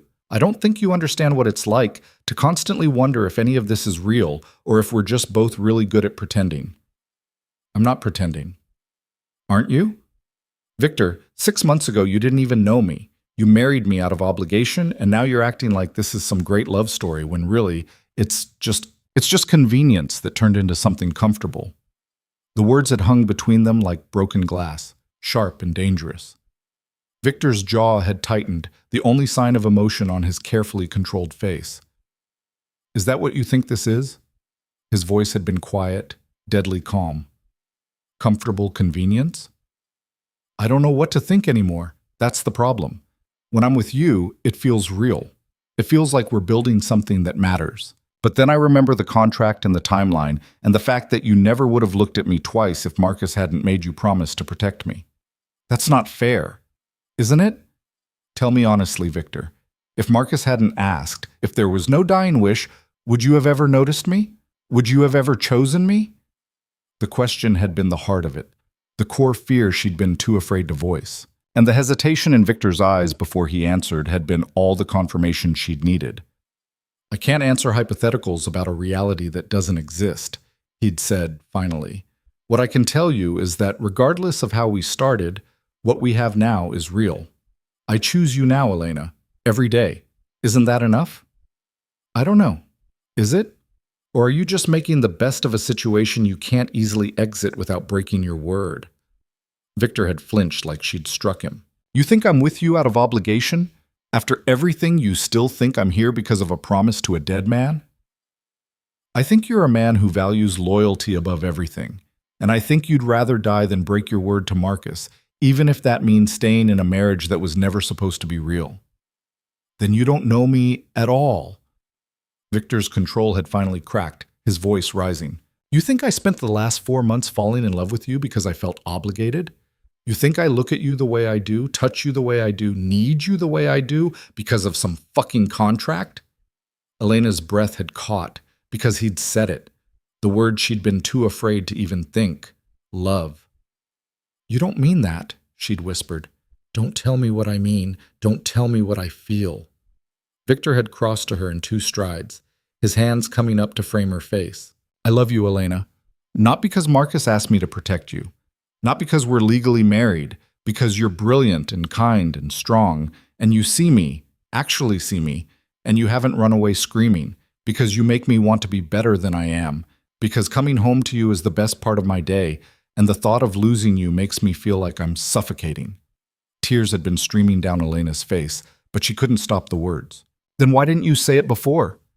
Why did I have to push and doubt and fall apart before you'd tell me? Because I'm a coward. The admission had been raw, honest. Because loving someone makes you vulnerable, and I've spent my entire adult life making sure I'm never vulnerable to anyone. Because saying it out loud makes it real, and real things can be taken away. I'm not going anywhere. Going. Aren't you? You're standing here telling me you think this is all pretend, that you don't believe what we have is real. That sounds like someone preparing to leave. Elena had shaken her head, but the denial had felt weak even to her own ears. Because wasn't that exactly what she'd been doing? Building a case for why this couldn't work? Collecting evidence of why she should protect herself before it all fell apart? I'm scared, she'd confessed. I'm terrified that I'm falling in love with you, and that when the contract ends, you'll realize you don't actually want this. That you'll look at me and see an obligation instead of a choice. The contract is a piece of paper. It doesn't define us. But it's still there. This expiration date hanging over everything we do. How am I supposed to build a future with you when we've literally scheduled our divorce? Victor's hands had dropped from her face, and he'd stepped back like he needed distance. What do you want from me, Elena? You want me to tear up the contract? Declare that we're together forever? No escape clause? No timeline? Would that make you feel secure? I don't know. Maybe? I need to know this is real. That you want me, not because you promised to protect me, but because you actually choose me. I've been choosing you for months. Every day I choose you. What more do you need? Proof that it won't end when the contract says it should. I can't prove something that depends on choices we haven't made yet. The future isn't written, Elena. We make it up as we go. That's how this works. But that's terrifying. Don't you understand? I've never had anything stable, anything I could count on. And now I have you. Except I don't really have you because there's this ticking clock, and I don't know if when it runs out, you'll still want me or if you'll just be relieved the obligation is over. Victor had looked at her with something close to despair. I don't know how to convince you. I've told you I love you. I've shown you in every way I know how. But if you're determined to believe this is temporary, if you're looking for reasons to doubt us, you'll find them. You'll always find them. The truth of that had hit Elena like cold water. Because he was right. She was looking for proof of failure instead of evidence of success, was cataloging every uncertainty instead of trusting what was right in front of her. I'm sorry, she'd whispered. I'm sorry. I don't know how to do this. I don't know how to believe in something good without waiting for it to collapse. Then we learn together. Because I don't know how to do this either, Elena. I've never let anyone this close. Never wanted to. But you terrify me in the best possible way, and I'm trying really damn hard not to screw this up. They'd stood there in the fading light, both scared and uncertain, both wanting reassurance the other couldn't quite provide. And Elena had realized that maybe that was the point. Maybe love was always a leap of faith, a choice to trust despite uncertainty. I love you too, she'd said softly. I think I have for a while now.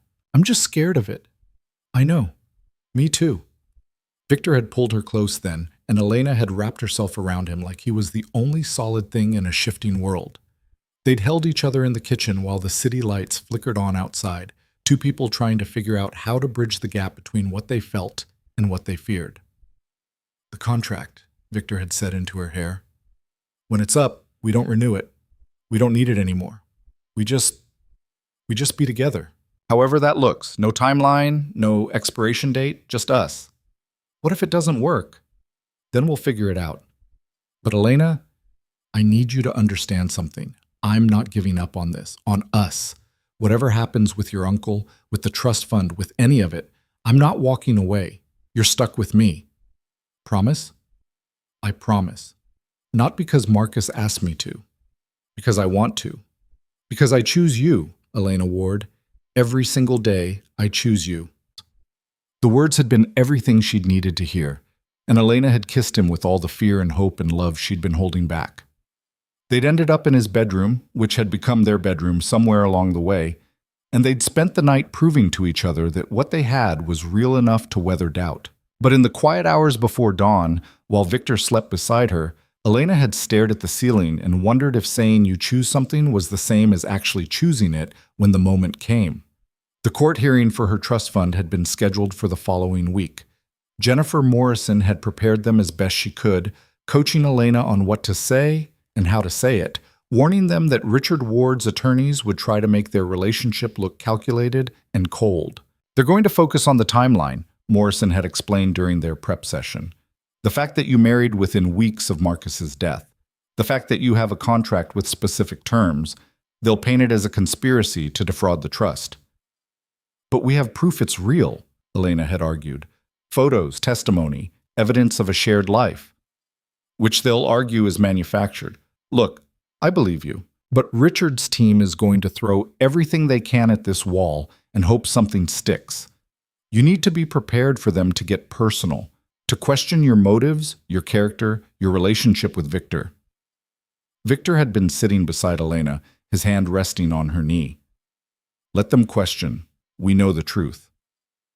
The truth is you got married for practical reasons that evolved into something real, Morrison had said bluntly. That's not a crime, but it's also not the fairy tale the court wants to hear. You need to frame it right. Emphasize the genuine relationship, downplay the transactional origins. So lie, Elena had said flatly. Not lie. Contextualize. You didn't marry for money. You married for protection that led to genuine connection. That's true, isn't it? It was. But Elena had hated how calculated it sounded, how every honest feeling had to be packaged and presented like evidence in a trial. The hearing itself had been brutal. Richard Ward's attorney had been a shark in an expensive suit, his questions designed to draw blood. He'd focused on the contract, on the specific terms that outlined their arrangement, on the fact that Elena stood to gain financially from the marriage regardless of whether it lasted. Isn't it true, Ms. Ward, that you entered into this marriage knowing you would receive a substantial settlement at the end of 1 year? The contract included financial terms, yes, but that's not why I married Victor. No? Then why did you? You'd known him for approximately 2 weeks at the time of your wedding, hardly the foundation for a lifelong commitment. I married him because I trusted him, because he offered me safety when my own family was trying to rob me. Safety and money, quite the incentive. Money I was entitled to regardless. My grandfather left that trust to me, not to my uncle. Victor helped me protect what was already mine. The questioning had gone on for hours. every detail of their relationship picked apart, examined, held up to harsh light. The attorney had produced the contract, reading specific sections aloud to make them sound as cold and transactional as possible. Then he'd called Victor to testify. Elena had watched her husband take the stand, his expression calm, but his eyes hard. The shark had circled immediately. "Mr. Hale, you have quite the reputation in this city. Some might call it concerning. Would you agree?" "I would agree that I operate in industries where reputation matters. Whether that's concerning depends on your perspective." "And Miss Ward's cousin, Marcus Ward, he was a friend of yours?" "He was my closest friend. And on his deathbed, he asked you to marry his cousin, to protect her. Is that correct?" "Yes." "So this marriage was his idea, not yours." "The marriage was his request. What it became was our choice." "How convenient that what it became includes access to Miss Ward's trust fund." Victor's expression had turned dangerous. "I don't need Elena's trust fund. I could buy and sell everything your client owns 10 times over and not notice the difference in my accounts. This isn't about money." "Then what is it about?" "It's about keeping a promise that turned into something real. It's about finding someone who sees past the reputation you just mentioned and recognizes that I'm capable of more than the worst things I've done. It's about love, counselor, though I suspect you're unfamiliar with the concept." The courtroom had rippled with tension. Richard's attorney had pressed on, but Victor had held his ground, his testimony unwavering. Yes, they'd married under unusual circumstances. Yes, there was a contract, but that didn't make their relationship less genuine. When it was Elena's turn again, she'd looked directly at the judge and spoken from the heart. "Your Honor, I understand how this looks. I understand that the timeline seems convenient, that the contract makes it seem calculated. But the truth is that Victor Hale has given me more than protection or money. He's given me a chance to become someone I never thought I could be. He believes in me. He supports my education, my dreams, my future. He makes me want to be better, stronger, braver. And yes, we started this marriage as an arrangement, but it's become so much more than that. It's become my life. He's become my life. And I'm asking you not to punish me for finding something real in unexpected circumstances." The judge had been impossible to read, his expression neutral as he'd listened to hours of testimony and arguments. Finally, he'd called a recess to review the evidence and make his decision. Elena and Victor had waited in a conference room down the hall, the silence between them heavy with tension. Jennifer Morrison had tried to prepare them for both outcomes, but Elena had barely heard her. All she could think about was the possibility of losing the trust, of being completely dependent on Victor in a way that would taint everything between them. "Whatever happens," Victor had said quietly, "we'll handle it. What if we lose? Then we appeal, we fight. But Elena, you need to stop thinking about this in terms of independence versus dependence. We're partners. What's mine is yours, with or without a court order saying so." "But don't you see? If I lose the trust, if I have nothing of my own, how do I know I'm staying with you because I want to and not because I have to?" Victor had looked at her with frustration and something that might have been hurt. "You really think you'd stay with me out of financial necessity, after everything?" "I don't know. I've never been in this position before. I've never had someone take care of me, never depended on anyone for my survival. It terrifies me." "More than being alone?" The question had struck deep, because yes, being alone had its own terror. But it was a terror Elena understood, a pain she knew how to manage. This new fear of losing herself in someone else, of becoming so entangled she couldn't tell where she ended and Victor began, was uncharted territory. Before she could answer, Morrison had returned. "The judge is ready." They'd filed back into the courtroom, Elena's heart hammering against her ribs. Victor's hand had found hers, squeezing once, reassurance and solidarity. The judge had cleared his throat and begun to speak, his voice carrying the weight of authority. "I've reviewed the evidence presented by both parties, and I've considered the arguments regarding the legitimacy of Ms. Ward's marriage to Mr. Hale. While the circumstances are certainly unusual, I find no evidence of fraud or conspiracy to defraud the trust. The marriage appears to be genuine, regardless of its origins, and Ms. Ward is entitled to the full protection and benefits of that legal union." Elena had felt Victor's hand tighten on hers. "Furthermore," the judge had continued, I find Mr. Richard Ward's motion to be without merit and motivated by financial interest rather than genuine concern for the trust's administration. The motion is denied. The trust remains under Ms. Ward's control, and I'm imposing sanctions on Mr. Ward for bringing a frivolous claim. This court will not be used as a weapon in family disputes over money. The relief had been overwhelming. Elena had wanted to cry, to laugh, to collapse. Instead, she just squeezed Victor's hand back and tried to breathe normally. Richard Ward had looked like he'd swallowed something sour. Patricia had been whispering furiously to their attorney, but Elena had barely registered them. All she'd cared about was that she'd won. They'd won. Outside the courthouse, Morrison had congratulated them with professional warmth. "You did well in there, both of you. The judge was clearly moved by your testimony." "Thank you," Elena had said, "for everything. I don't know what I would have done without your help. Just doing my job. Though I have to say, you two might have started this marriage as a business arrangement. But what I saw in that courtroom was real. Don't let anyone tell you otherwise." After Morrison had left, Elena and Victor had stood on the courthouse steps, the afternoon sun breaking through clouds like a blessing.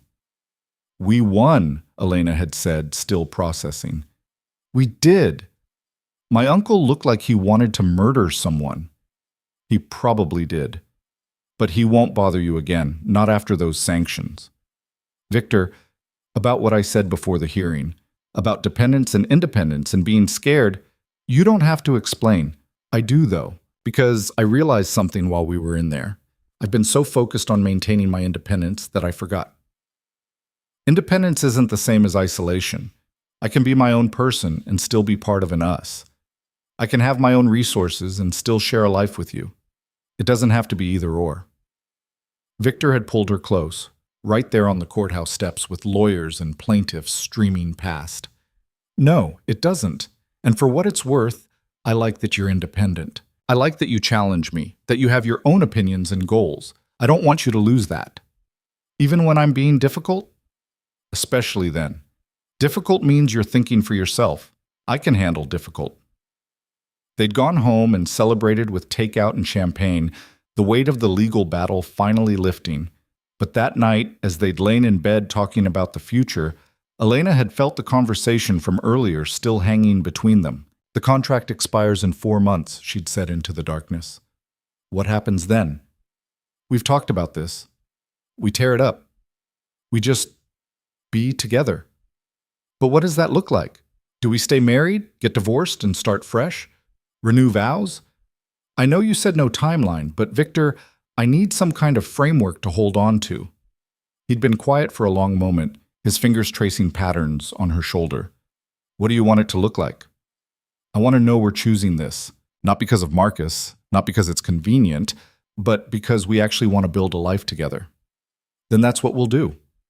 When the contract ends, we'll make a real commitment. No escape clauses, no predetermined end date. Just a choice to stay because we want to." "You make it sound simple." "It is simple. Complicated, but simple. Do you want to be with me?" "Yes." "Do I want to be with you?" "I hope so." "More than anything. So that's it. That's our answer. Everything else is just details we'll figure out as we go." Elena had wanted to argue, to demand more certainty, more guarantees. But the truth was that Victor was right. Love wasn't a contract with terms and conditions. It was a choice you made every day, a trust you built over time. And she did trust him. Despite the fear, despite the uncertainty, she trusted that what they had was real enough to survive the transition from arrangement to actual marriage. "Okay," she'd whispered. "Okay, we'll figure it out. Together. Together." But as sleep had pulled her under, Elena had found herself thinking about the gala they were supposed to attend that weekend. Another public appearance, another performance of being Victor Hale's wife. Except this time, it wouldn't be a performance. This time, it would be real. And that should have been comforting, should have felt like progress. Instead, it felt like stepping onto a stage without a script, hoping she knew her lines well enough to pull it off. The gala arrived faster than Elena had wanted. It was a charity event for the city's art museum, the kind of black tie affair where old money mingled with new, where deals were made between canapes and champagne toasts. Elena had worn a gown Victor had chosen for her, deep emerald silk that made her eyes look almost green, elegant without being ostentatious. He'd stood in the doorway of her dressing room watching her get ready, his expression soft in a way that still surprised her. "You're staring," she'd said, meeting his eyes in the mirror. "Can't help it. You're stunning. You're biased. Probably. Doesn't make it less true." He'd crossed to her, fastening the delicate necklace she'd been struggling with. "Are you nervous?" "About the gala?" "A little.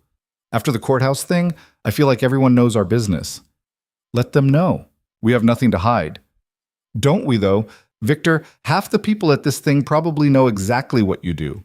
They know your reputation, and now I'm connected to that." "Does that bother you?" Elena had turned to face him, considering the question seriously. "It should, probably.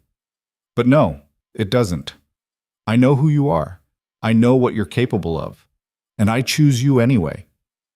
The words had been an echo of their earlier conversations, but this time they'd felt different, stronger, more certain. The gala had been exactly what Elena had expected, glittering and excessive, full of people who measured worth in zeros and influence. But this time, instead of feeling out of place, Elena had felt like she belonged. Not because of the designer gown or the jewelry or her connection to Victor, because she'd finally started to believe she deserved to be there. She'd been talking with a group of women about her classes at the university when she'd heard a familiar voice cut through the crowd. "Elena, darling, what a surprise to see you here." Aunt Patricia, dripping in diamonds and malice, her smile sharp enough to draw blood. Elena's stomach had clenched, but before she could respond, Victor had materialized at her side, his hand settling on the small of her back. "Patricia," he'd said, his voice cold enough to frost glass. "I thought the court order was clear about maintaining distance from Elena." "The court order said nothing about public events. I'm simply saying hello to my niece." "Your niece whom you tried to defraud, twice." Victor's expression had been pleasant, but his eyes had been pure ice. "I suggest you remember how that worked out for you and move along." Patricia's smile had turned brittle. "Really, Elena? Is this what you've become? Hiding behind your husband instead of fighting your own battles?" And something in Elena had snapped. All the fear, all the doubt, all the months of being made to feel small, it crystallized into fury. "I'm not hiding behind anyone," she'd said, her voice steady and clear. "I'm standing beside my husband. There's a difference. And if you think I need him to fight my battles with you, you're sadly mistaken. I beat you in court twice, all on my own. Victor was just there to watch me win. You got lucky. The judge was clearly biased. The judge was clearly informed. He saw exactly what you are, a greedy, spiteful woman who tried to steal from family and got caught. Now, if you'll excuse us, I have better things to do than waste time on people who don't matter." Elena had turned away, her head high, Victor's hand still warm against her back. She'd heard Patricia sputter behind them, but hadn't looked back. "That was incredible," Victor had murmured once they were out of earshot. "Was it too much?" "It was perfect. You've been wanting to say that to her for years, haven't you?" "Since I was 12 and she told me I'd never amount to anything." Elena had felt giddy, reckless with the adrenaline of finally standing up to someone who'd made her feel worthless. "I can't believe I just did that." "I can. You're remarkable, Elena Ward. I've been telling you that for months." They'd spent the rest of the evening circulating through the crowd, and Elena had noticed something shifting. The way people looked at her had changed, not just as Victor Hale's wife, but as someone who commanded respect in her own right, someone who could hold her own in conversation about business and law and current events, someone who belonged. Later, during a quiet moment on one of the museum's balconies overlooking the sculpture garden, Victor had pulled her close. "Thank you," he'd said quietly. "For what?" "For standing up for yourself, for not needing me to rescue you from Patricia, for being exactly who you are and not apologizing for it. You wanted me to stand up for myself? I wanted you to know you could. There's a difference." He'd kissed her forehead. "I love you, Elena. Not the version of you that needs protecting. The version that can hold her own in any room and make people remember her name." And standing there in the cool night air, wrapped in Victor's arms with the sounds of the gala filtering out from inside, Elena had finally understood what he'd been trying to tell her all along. He didn't want to save her. He wanted to stand beside her while she saved herself. And that, more than any promise or contract or dying wish, was what made this real. The shift in Elena was undeniable after that night. She carried herself differently now, moved through the world with a confidence that turned heads. At the university, professors started calling on her more frequently, recognizing the sharp mind behind her thoughtful questions. Her classmates sought her out for study groups, drawn to her methodical approach to complex problems. Even Mrs. Chen had commented on it, saying Elena seemed to take up more space somehow, like she'd finally stopped trying to make herself invisible. Victor noticed too. The way he looked at her had changed, less protective, more admiring, like he was watching her become exactly who she was always meant to be and felt privileged to witness it. 3 weeks after the gala, Elena came home to find Victor in his office, door open, speaking on the phone in the clipped tone he used for business. She'd learned to read his moods from just the cadence of his voice, and right now he sounded frustrated. "I don't care what excuse they're offering, Chen. The shipment was supposed to arrive Tuesday. It's Friday. That's unacceptable." A pause. "Then we renegotiate terms. They want our business. They deliver on time. Make it clear that this kind of delay doesn't fly with us." Elena had continued to her room to change, but when she emerged in comfortable clothes 20 minutes later, Victor was still on the phone. This time, his tone had shifted from frustrated to something darker. "I'm aware of the risks. I'm also aware that we have protocols in place for exactly this kind of situation." His voice had dropped lower. "No, we don't move forward until security confirms the route is clean. I won't put people at risk over cargo that can wait another week." Despite the cold delivery, Elena had heard the concern underneath. Victor might operate in gray zones, but he wasn't reckless with the people who worked for him. It was one of the things she'd learned about him over the months. Beneath the ruthless businessman was someone who took responsibility seriously. When he'd finally ended the call, he'd looked exhausted. "Bad day?" Elena had asked from the doorway. "Bad week. Suppliers missing deadlines, security concerns on 2 different routes, and one of my warehouse managers decided to retire without giving notice." He'd rubbed his temples. "I'm too old for this." "You're not old." "I feel old today." But he'd smiled when he'd said it, some of the tension easing from his shoulders. "How was your day?" "Better than mine, I hope." "Actually, I wanted to talk to you about something." Elena had crossed to his desk, her heart beating a little faster with nerves. "I got offered an internship." Victor's attention had sharpened immediately. "Tell me everything." "It's with Morrison and Associates. Jennifer Morrison reached out after the hearing. Apparently she was impressed with how I handled myself during the case, and she thinks I'd be a good fit for their firm. It's part-time, would work around my class schedule, and it's exactly the kind of experience I need if I want to practice corporate law eventually." "That's incredible. Elena, when do you start?" "That's the thing. I haven't accepted yet." Victor's expression had shifted to confusion. "Why not?" "Because it's with the firm that represented my trust fund. And even though Morrison was technically neutral, it still feels like, I don't know, like I'd be there because of our case, not because of my actual qualifications."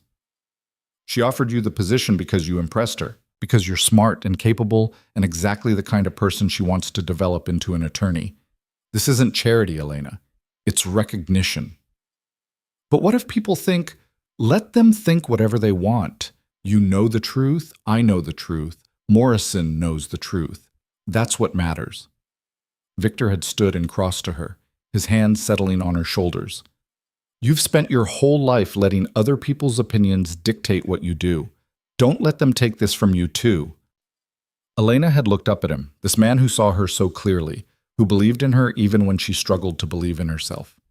"You really think I should take it?" "I think you'd be brilliant at it, and I think it's exactly what you want, which means you absolutely should take it." She'd called Morrison that evening and accepted the position. Her first day would be the following Monday, working 2 afternoons a week to start, with the possibility of more hours during summer break. It was terrifying and exhilarating in equal measure. That weekend, Elena had met Sophia for coffee at their usual cafe. They'd fallen into a comfortable pattern over the past months, weekly meetups where they caught up on life, classes, relationships. "So you're basically living the dream now," Sophia had said after Elena had filled her in on the internship. Married to a gorgeous, powerful man who supports your goals, getting real legal experience while you're still in school. I'm almost jealous. It's not quite a fairy tale, Elena had said, stirring her cappuccino. It's complicated. How complicated? Elena had hesitated, unsure how much to share. Sophia knew the basics, that she and Victor had married quickly, that it had started as an arrangement, but not the full depth of how messy and uncertain it had been. We have a contract, Elena had said finally. It expires in 3 months, and I still don't entirely know what happens after that. You love him, though, right? Desperately, terrifyingly. And he loves you? He says he does. And I believe him. But Sophia, sometimes I wonder if we'd have ever found each other without the forced proximity. If the relationship is real, or if we just convinced ourselves it is because it was easier than admitting we're stuck in something that was never supposed to last. Sophia had leaned back, studying Elena with the analytical gaze that made her good at her job. Can I tell you what I see? I see a woman who's happier than she's ever been, who's thriving in ways she never did before, who talks about her husband with this mix of exasperation and adoration that's honestly kind of adorable. That doesn't sound like someone who's pretending. But what if, Elena, stop. You're looking for problems that don't exist. Yes, you started unconventionally. So what? Plenty of great relationships start in weird ways. What matters is what you've built, not how the foundation was laid. The words had settled over Elena like a balm, soothing anxieties she'd been nursing despite all evidence to the contrary. Sophia was right. She'd been so focused on the origin story that she'd stopped paying attention to the actual story they were living. When she'd gotten home that evening, Victor had been cooking again. Another new hobby he'd picked up, claiming Mrs. Chen needed more time off. Elena had watched him move around the kitchen with surprising competence, and something had shifted in her chest. This was her life. This man, this home, this partnership they'd built. It wasn't perfect, wasn't without complications, but it was real, and she needed to stop questioning it. Victor, she'd said, leaning against the counter. I'm done. He'd looked up from the vegetables he was chopping, concern crossing his face. Done with what? Done being scared. Done questioning whether this is real. Done waiting for it to fall apart. She'd crossed to him, taking the knife from his hand and setting it aside. I love you. I trust you. And I'm choosing this. Choosing us. No more doubts, no more what-ifs. Just us. Victor had looked at her like she'd given him something precious. Just like that? Just like that. I'm tired of being afraid of something good. I'm tired of sabotaging my own happiness because I don't think I deserve it. You asked me once what I wanted. This is what I want. You. This life. Everything we're building together. He'd kissed her then, deep and sure, tasting like relief and promise. When they'd broken apart, he'd rested his forehead against hers and whispered, Thank you. For what? For choosing me. For trusting this. For being brave enough to stop running. I should be thanking you. You've been patient with me even when I was being impossible. You weren't impossible. You were protecting yourself. I understand that. His hands had framed her face. But, Elena, I need you to hear this. Really hear it. I'm not going anywhere. When that contract expires, I'm tearing it up and asking you to marry me again. For real this time. No timeline, no escape clause. Just forever. Elena's breath had caught. Is that a proposal? It's a statement of intent. The actual proposal will be better, more romantic. Probably involve a ring that doesn't have a contract attached to it. I don't need romantic. I just need you. You'll get both, I promise. They'd ended up burning dinner because neither of them could stop kissing long enough to pay attention to the stove. They'd ordered takeout instead, eaten it on the couch while discussing everything and nothing, and Elena had felt lighter than she had in months. The internship at Morrison & Associates had been everything Elena had hoped for and more challenging than she'd anticipated. Morrison had put her to work immediately, researching case law, drafting memos, sitting in on client meetings. It was demanding and sometimes overwhelming, but Elena had thrived under the pressure. You're a natural at this, Morrison had told her after Elena had presented a particularly thorough analysis of a contract dispute. You see angles other people miss. Have you considered specializing in corporate litigation? I'm still figuring out what kind of law I want to practice, Elena had admitted. But I love the puzzle-solving aspect of this. Finding the weak points in an argument, building a stronger case. You'd be excellent at it. And if you decide that's the path you want, we'd be happy to have you here after graduation, assuming your grades stay strong and you pass the bar. The offer had been preliminary, not binding, but it had meant the world to Elena. Validation from someone who had no reason to offer it beyond recognizing her potential. She'd told Victor about it that evening, still buzzing with excitement. Morrison wants to hire me after I graduate, if I want it. Of course she does. You're brilliant. Victor had pulled her onto his lap, his arms wrapping around her waist. Are you going to take it? I don't know. That's 2 years away still. A lot could change. Like what? Elena had hesitated, then decided to voice the thought that had been circling her mind all afternoon. Like maybe I don't want to work for someone else. Maybe I want to build something of my own. Victor's interest had sharpened. Tell me more. It's just an idea, but I've been thinking about all the people like me. People who get taken advantage of by family, who don't have the resources to fight back, who get steamrolled by lawyers and systems they don't understand. What if there was a firm that specialized in that, in protecting people who can't protect themselves? That's brilliant. Difficult, but brilliant. Difficult how? Because those clients typically can't pay much. You'd need funding, backing, probably pro bono work mixed with paying cases to balance the books. It's not impossible, but it's not easy either. I know. That's why it's just an idea right now.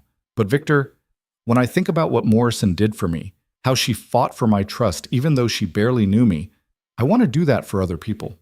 I want to be the person who shows up when someone's family is trying to destroy them. Victor had looked at her with such pride it had made her chest ache. Then that's what you'll do.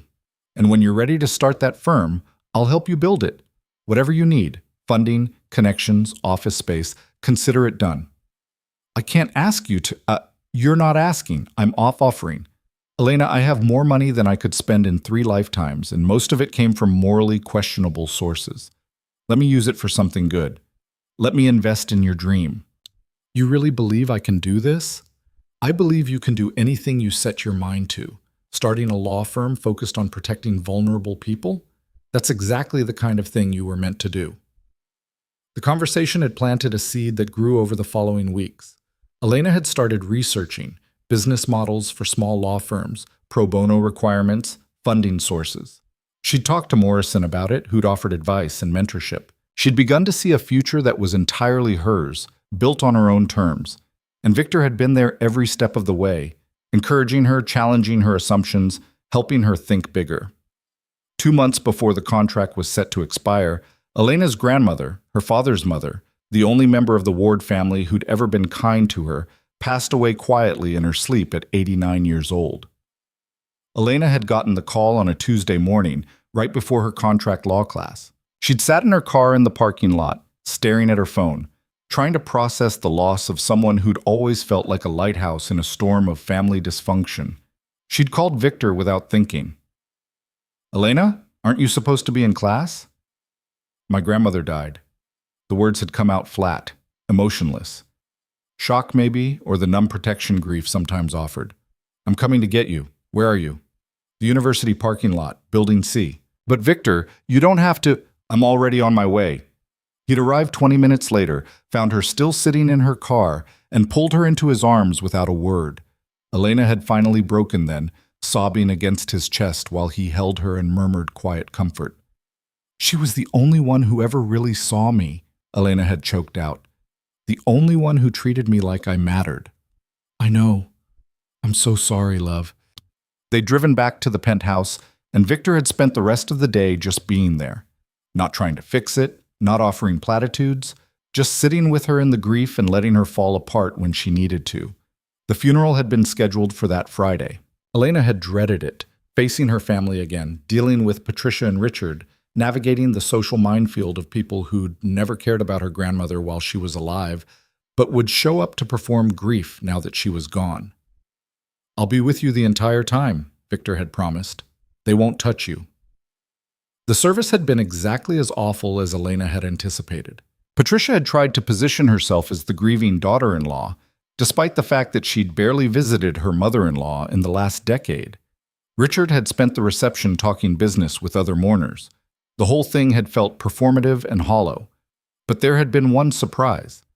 Elena's grandmother had left a letter with her attorney to be delivered to Elena after her death. Victor had watched as Elena had opened it in the car after the reception, her hands shaking. "My dearest Elena," the letter had begun in her grandmother's careful handwriting. "If you're reading this, I've finally escaped the mortal coil, and I hope you're not too sad about it. I've lived a long, mostly good life, and I'm ready for whatever comes next. I wanted you to know how proud I am of you. When I heard you'd married that Hale man, the one everyone whispers about like he's the devil himself, I was worried at first. But then I met him at that Christmas dinner last year, and I saw the way he looked at you, like you hung the moon and stars, like you were the most important person in any room. That's when I knew you'd be all right. Because a man who looks at a woman like that, who defends her the way he defended you when Patricia tried to start trouble, that's a man who will take care of her, who will see her worth even when she can't see it herself. You were always the best of the Ward family, sweetheart. The kindest, the smartest, the one with the biggest heart. Don't let them make you small. Don't let their limitations become yours. I've left you something in my will. Not much, but enough to know I was thinking of you. Use it however you want. Start that business you mentioned wanting to start. Travel. Save it for a rainy day. Just know that it comes with my love and my belief in you. Live big, Elena. Love hard. Don't settle for anything less than extraordinary, because that's exactly what you are. All my love, Grandma Rose Elena had cried reading it, but these tears had been different. Not the sharp grief of loss, but the bittersweet ache of being seen and loved and remembered. She believed in you, Victor had said softly, reading over her shoulder. She believed in us. In you. Elena had looked up at him. She saw it before I did. That you weren't the devil everyone made you out to be. That you were good for me. She was a wise woman. The wisest. Elena had folded the letter carefully, holding it like the treasure it was. She left me money. For the law firm. Then that's what you'll use it for. You'll build something that would make her proud. I'll build something that makes us both proud, Elena had corrected. You and her. The two people who saw me when I was invisible. They'd driven home in comfortable silence, Elena's grief settling into something manageable, something she could carry without it breaking her. That night, wrapped in Victor's arms, Elena had felt something shift. The contract had 6 weeks left.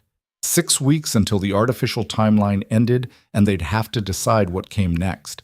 But Elena already knew, had known for months, really, but had been too scared to fully commit to it. She wanted this. All of it. The partnership, the love, the life they were building together. Not because of a contract or a dying wish or convenience, because Victor Hale had become home. And home was something worth choosing, every single day. The following week, Elena had been studying in the living room when Victor's phone had rung. She'd heard his voice shift from casual to sharp in seconds. When? A pause. How bad? Another pause. Longer this time.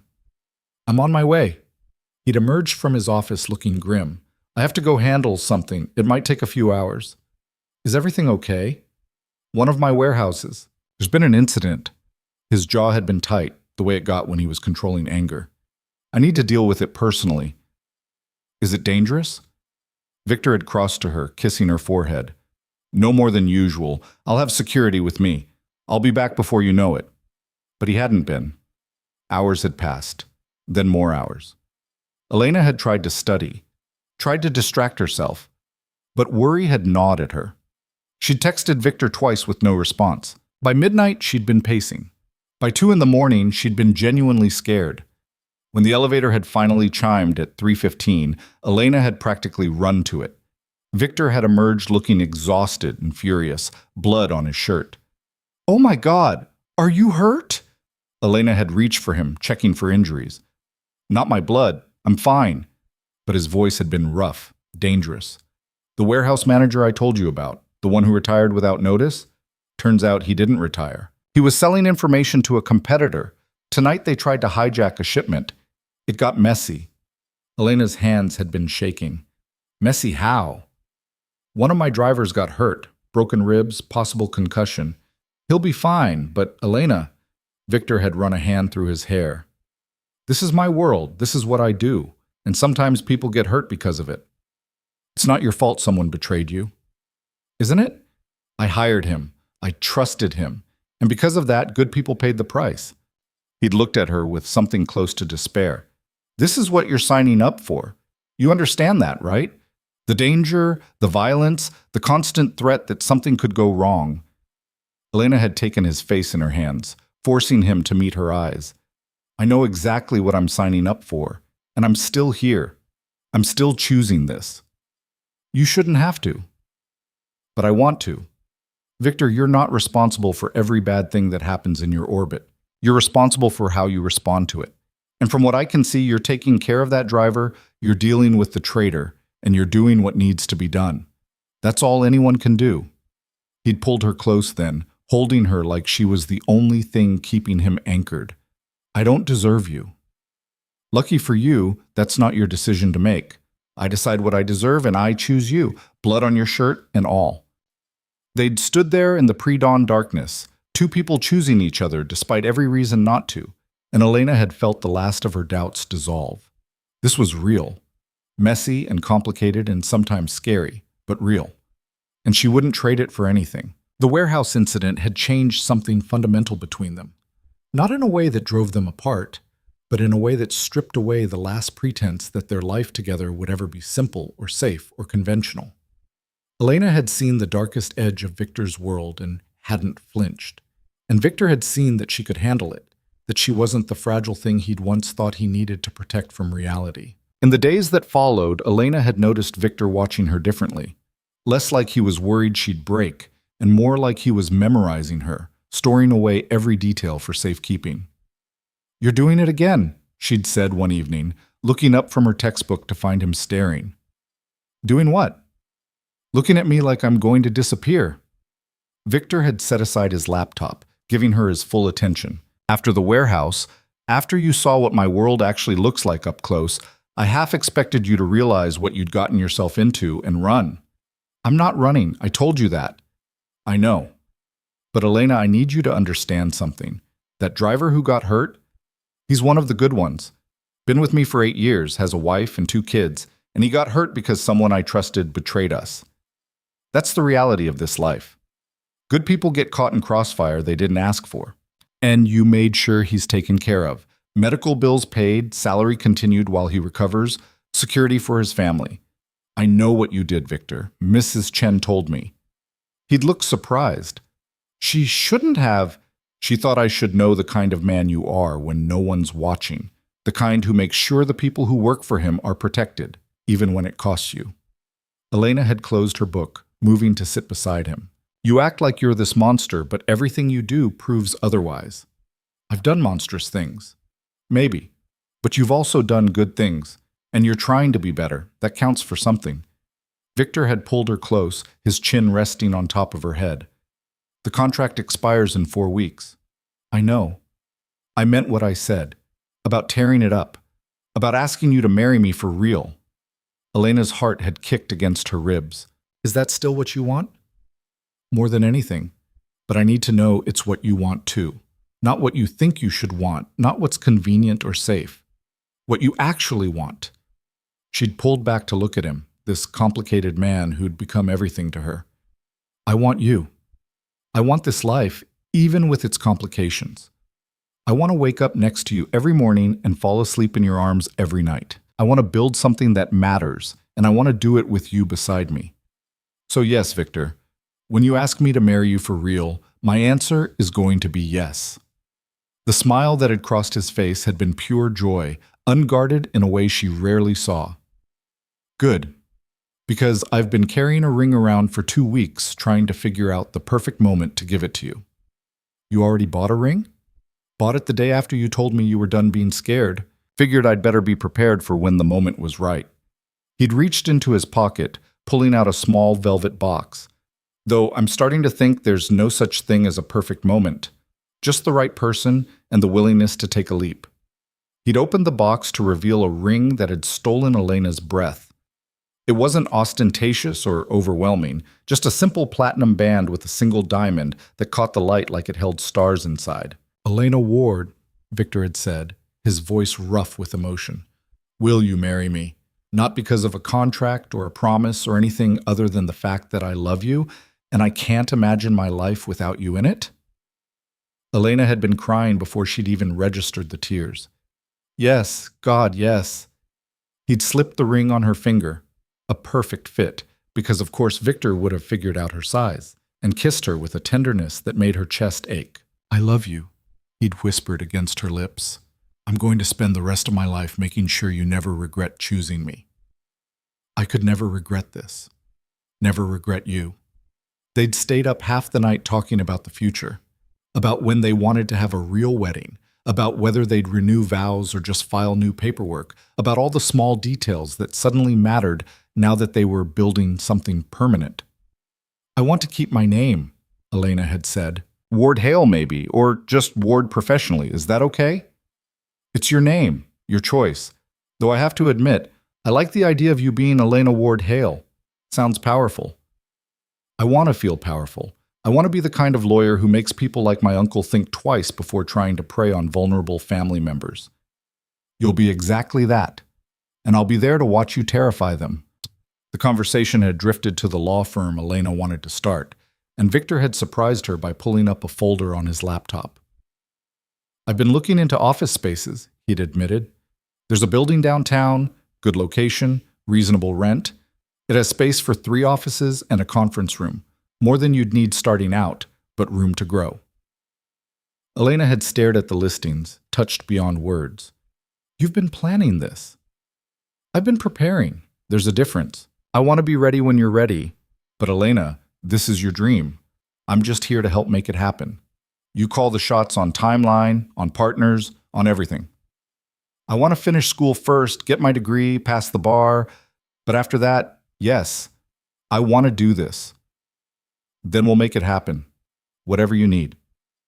2 weeks before the contract was set to expire, Elena had come home from the internship to find the penthouse filled with flowers. Everywhere she looked, roses and peonies and orchids, creating a garden in the middle of their living room.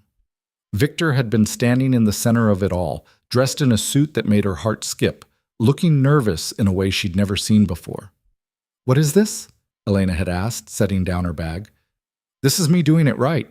The proposal was spontaneous, which was fine, but I wanted to give you something to remember, something worthy of the moment. He'd crossed to her, taking her hands. Elena, a year ago, I married you because I'd made a promise to a dying friend. I thought I was doing my duty, fulfilling an obligation, keeping my word. I thought it would be temporary. A year of protection, and then you'd move on to build whatever life you wanted. His voice had been steady, but Elena could see the emotion in his eyes. What I didn't expect was you, the real you, smart and stubborn and brave enough to call me on my bullshit, strong enough to stand up to people who'd spent your whole life making you feel small, kind enough to see past my reputation and recognize that I was capable of more than the worst things I'd done. Victor, let me finish, please. He'd squeezed her hands. You changed everything. You made me want to be better, to do better. You made this place feel like a home instead of just somewhere I slept. You made me believe that maybe I deserved something good for once. And somewhere along the way, protecting you stopped being about a promise and started being about love. Elena's vision had blurred with tears. I know we're already engaged. I know you already said yes, but I wanted to do this properly. To tell you, in front of all these flowers that still don't come close to being as beautiful as you are, that you're the best thing that's ever happened to me, that I choose you, not because I have to, because I want to, every single day for the rest of my life. I choose you. I choose you too, Elena had whispered. Always. They'd kissed surrounded by flowers and fading sunlight, and Elena had felt like every hard thing she'd ever endured had been worth it to get to this moment. This man, this love. The final week of the contract had been strange. They'd both known it was meaningless now, just a piece of paper waiting to be destroyed. But there was something symbolic about reaching that finish line, about proving they'd made it through the year and come out stronger. On the last day, Exactly 1 year after they'd signed the original agreement, James Chen had arrived at the penthouse with the contract and a bottle of expensive champagne. "I never thought I'd see the day," Chen had said, setting up the documents on the dining table. "Victor Hale, domesticated and happy about it." "Careful, Chen. I'm still your boss, which is why I can say these things and get away with it." But Chen had been smiling. "Seriously, though, I'm happy for you both. This turned out better than anyone could have predicted." Elena had read through the contract one last time, seeing all the careful legal language that had defined their relationship for 12 months. Terms and conditions, obligations and expectations, all of it rendered meaningless by what they'd become. "Any last words before we destroy this thing?" Victor had asked. "Thank you," Elena had said simply, "for taking a chance on something neither of us understood, for being patient with me when I was scared, for showing me what it means to be chosen. Thank you for choosing me back, for seeing past the monster everyone else sees, for making me believe I could be something more." They'd signed the termination documents together, officially ending the contract. Then Victor had taken the original agreement and fed it into the fireplace, both of them watching as the flames consumed the paper that had brought them together. "To new beginnings," Chen had said, pouring champagne. "May the next chapter be even better than the first." They'd toasted, and Elena had felt the weight of the past year settle into something solid, something real. They'd started as strangers bound by obligation and become partners bound by choice. And that choice was worth celebrating. After Chen had left, Victor had pulled Elena onto the balcony overlooking the city. It was the same view they'd had that first night, when Elena had offered to release him from his promise and Victor had refused. So much had changed since then.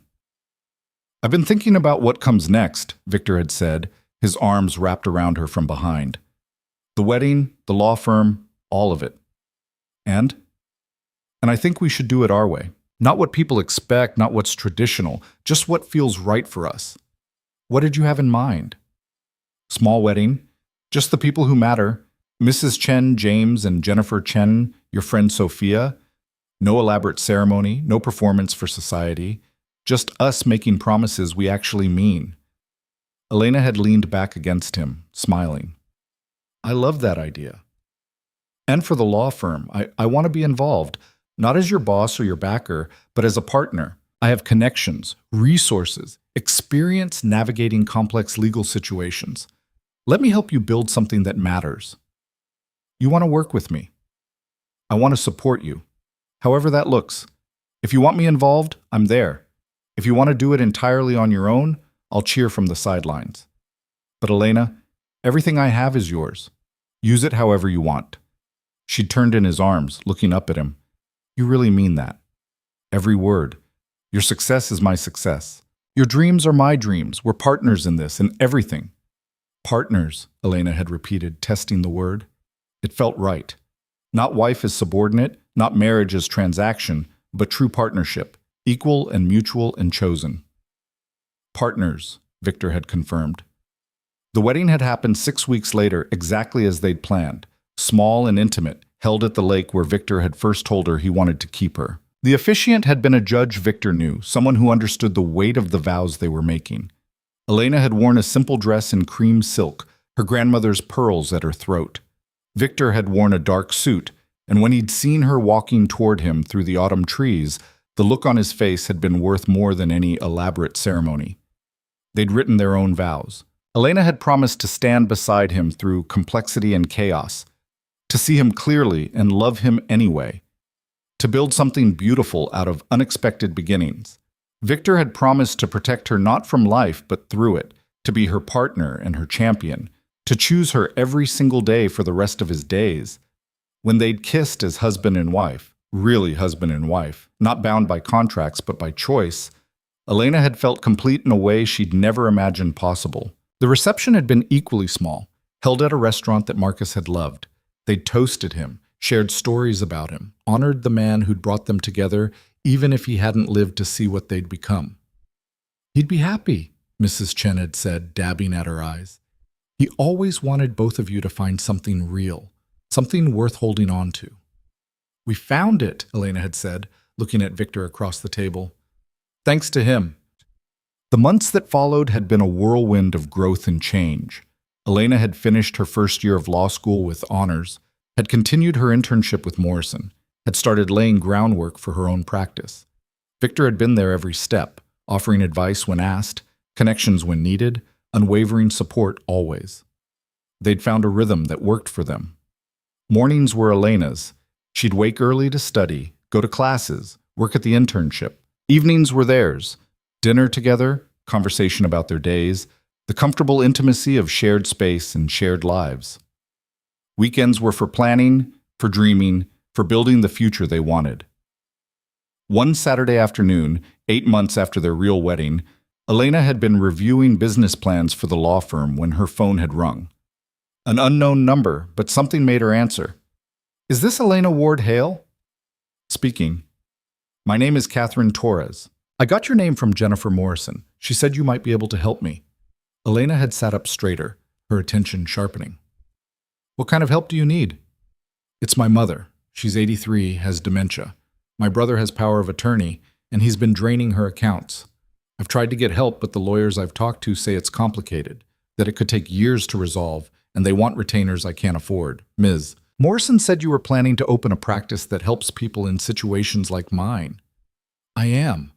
I'm still in law school, so I can't take your case directly, but I can research your situation, help you understand your options, maybe connect you with resources." Elena had grabbed a notepad. "Tell me everything." They'd talked for over an hour. By the end, Elena had pages of notes and a burning determination to help this woman protect her mother. When Victor had come home, he'd found Elena surrounded by law books and printouts, utterly absorbed. "What's all this?" "A case. Well, not officially a case, since I'm not licensed yet. But Victor, this woman's brother, is stealing from their mother, and she has no way to stop him. The system is failing her completely." Victor had looked at the research spread across the table, then at Elena's fierce expression, and smiled. "This is what you've been waiting for." "What do you mean?" "Your first real client, the case that's going to launch your practice. This is it." Elena had looked down at her notes, at Catherine Torres's contact information, at the sketch of a legal strategy she'd been developing. "I can't take it. I'm not licensed." "But Morrison is. And she's been telling you for months that she'd supervise your work when you found the right case. This is the right case, Elena. I can see it in your eyes." He'd been right. Elena had called Morrison on Monday, had presented the situation, and Morrison had agreed to supervise. They'd taken the case together, with Elena doing the bulk of the research and strategy while Morrison provided the legal authority. It had taken 4 months of hard work, countless hours of document review, depositions that had revealed the extent of the brother's theft. But in the end, they'd won. The court had removed him as power of attorney, ordered him to repay everything he'd stolen, and put protections in place to ensure the mother was cared for properly. Catherine Torres had cried when Elena had called with the news. "You saved her. You saved my mother. I don't know how to thank you." "You already did. You trusted me when I was just a law student with an idea. That trust means everything." After hanging up, Elena had turned to find Victor watching from the doorway. "How does it feel?" he'd asked. "Like everything I've been working toward just made sense. Like I found what I'm supposed to do." "You found your purpose. Now you just need the platform to do it from." 2 months later, Elena had passed her final exams with distinction. She'd spent the summer studying for the bar, had taken the exam in July with a confidence she'd earned through hard work and preparation. When the results had come back in November, showing she'd passed on the first attempt, Victor had surprised her by having the office space he'd shown her months ago completely renovated and ready to move into. "Consider it a passing the bar gift," he'd said, walking her through the space. 3 offices. 1 for you, 2 for associates when you're ready to hire. Conference room, reception area, everything you need to hit the ground running. Elena had walked through the office with tears streaming down her face. The main office had a desk, shelves for law books, and a window overlooking the city. On the wall was a framed photograph of her grandmother Rose, smiling that knowing smile. "How did you—" "Mrs. Chen, she had copies of all your grandmother's photos. I thought you'd want her watching over you while you work." Elena had turned to him, this man who'd become her everything, and kissed him with all the love and gratitude she couldn't put into words. "Thank you. For all of it. for believing in me before I believed in myself, for building this with me, for being my partner in everything. Always, Victor had said simply. Now, let's go change some lives. Ward Hale Legal Services had opened its doors on a cold January morning, exactly 2 years after Elena and Victor's contract marriage. The firm's mission was simple: provide legal protection for vulnerable people being exploited by family members, with a sliding scale fee structure that meant no one would be turned away for inability to pay. The first client had been a referral from Morrison. The second had been a walk-in who'd seen their website. By the end of the first month, Elena had a waiting list. She'd hired her first associate 6 months later, a recent law school graduate who'd been overlooked by bigger firms but had the exact mix of intelligence and compassion Elena needed. The second associate had come 3 months after that, and suddenly they'd been a team. Victor had been true to his word about being a partner. He'd handled the business side, accounting, HR, operational logistics, while Elena focused on the legal work. He'd used his connections to get them pro bono support from larger firms, had negotiated vendor contracts that saved them thousands, had been the quiet force that let Elena's vision flourish. One evening, coming up on their 3rd anniversary, Elena had been working late at the office when Victor had appeared with takeout. "You're going to work yourself to death," he'd said, setting food on her desk. "Says the man who routinely works 18-hour days. I've been cutting back, actually. Delegating more. Turns out I don't need to personally oversee every single operation." He'd settled into the chair across from her. "I've been thinking about what comes next. For me, I mean." Elena had set down her pen, giving him her full attention. "What do you mean?" "I've spent 20 years building an empire in the shadows, making money through morally questionable channels, maintaining power through fear and reputation. And I'm tired of it, Elena. I'm tired of being that person." What are you saying? I'm saying I want to step back. Not all at once. I can't just abandon the people who work for me or the operations that depend on me, but gradually. I want to shift toward legitimate business, toward things I can be proud of, things our children could be proud of someday. Elena's breath had caught. They'd talked about children before, in abstract terms. Someday, maybe, when the time was right. But this was the first time Victor had mentioned them as something concrete. "Children?" she'd said softly. Victor had reached across the desk, taking her hand. "I know we haven't seriously discussed it, but Elena, when I think about the future, I see you and I see kids. Not right now, you're building your career and that's important, but someday, when we're ready. Is that something you want?" "Yes, someday. When we're ready." She'd squeezed his hand. "And Victor, I'm proud of you, for wanting to change, for choosing something better. That takes courage. You make me want to be courageous. You make me want to be worthy of you." "You already are." They'd eaten dinner in her office, planning the future the way they'd learned to do, together, as partners, building something neither of them could have created alone. 3 years and 4 months after their contract marriage, Elena had been in court defending a client when she'd felt her phone buzzing insistently. She'd ignored it through closing arguments, but when the judge had called a recess, she'd checked to find 17 missed calls from Victor. Her heart had lurched. Victor never called repeatedly unless something was wrong. She'd stepped into the hallway and called him back. "Elena?" His voice had been strange, tight with controlled emotion. "Where are you?" "Courthouse. What's wrong? Are you okay?" "I'm fine. I need you to come home, right now." "Victor, I'm in the middle of a case. This can't wait. Please, Elena. Trust me." She'd made apologies to her client and opposing counsel, had rushed home in a panic, her mind spinning through worst-case scenarios. When she'd burst into the penthouse, Victor had been standing by the windows, his back to her. "What's wrong?" Elena had demanded. "What happened?" He'd turned and she'd seen tears on his face. Victor Hale, the man who'd built an empire on never showing weakness, was crying. "Victor, you're scaring me." "They found him," Victor had said, his voice breaking. "They found Marcus." Elena's world had tilted. "What?" "He's alive, Elena. Marcus is alive." The explanation had come in fragments. Marcus Ward hadn't died that day in the hospital, or rather, he had clinically, but they'd revived him. He'd been in a coma for 3 months, then a medical facility for rehabilitation. His family had been told he'd died because Marcus had requested it.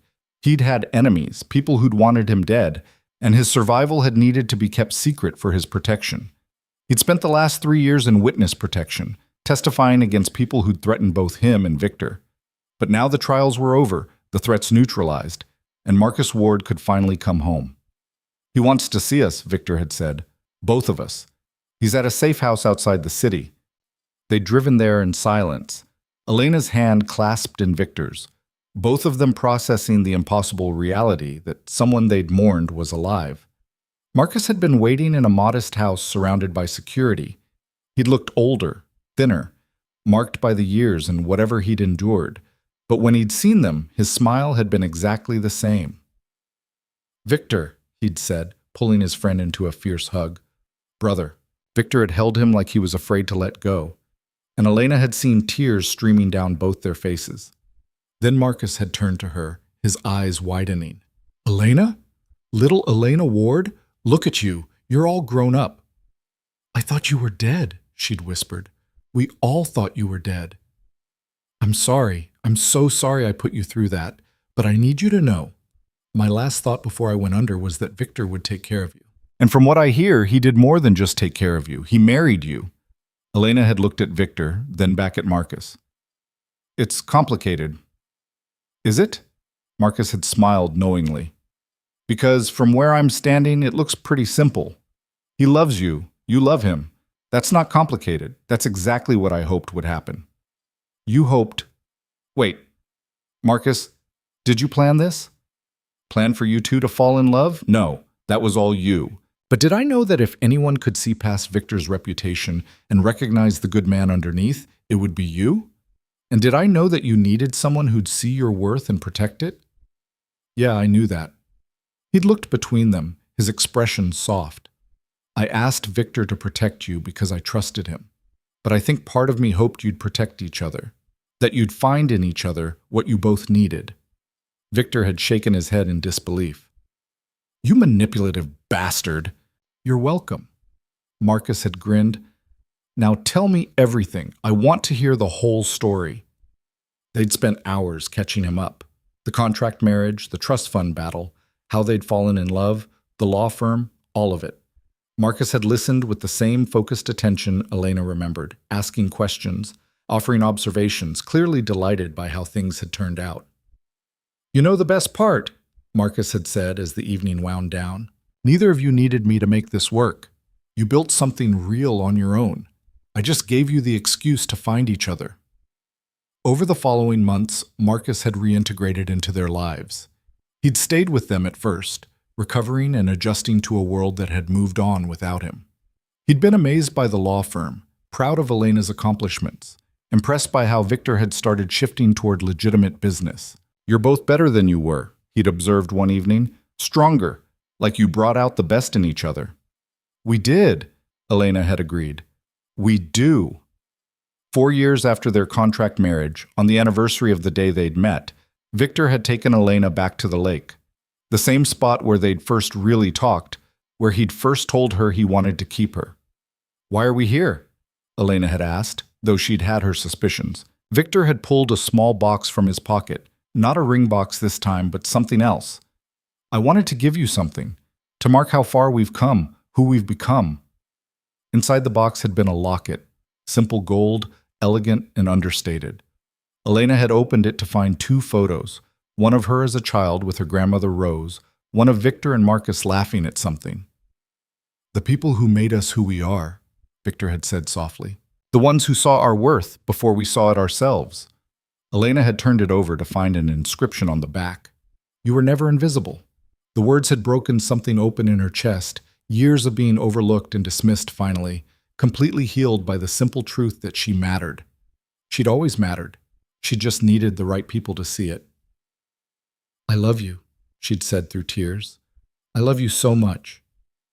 "I love you too." "And Elena, I want you to know, if I could go back and do it all again, I wouldn't change a thing. Every moment, every choice, every complication that brought us here, I'd do it all the same. Even the contract? Especially the contract, because it gave us time to learn each other, to build trust, to choose each other deliberately. We might have started with an obligation, but we ended with something real. Elena had looked out over the lake, at the life they'd built from the strangest of beginnings, and felt nothing but gratitude. For Marcus and his impossible request, for Victor and his unwavering commitment, for herself and the courage she'd found to choose love over fear. "What do you think comes next?" she'd asked. Victor had pulled her close, his arms wrapping around her like a promise. "Whatever we want. That's the beautiful thing about choice, Elena. We get to keep making it. Every day. Every moment. Choosing each other. Choosing this life. Choosing to build something extraordinary out of ordinary days." "I choose you," Elena had said, "today and every day after.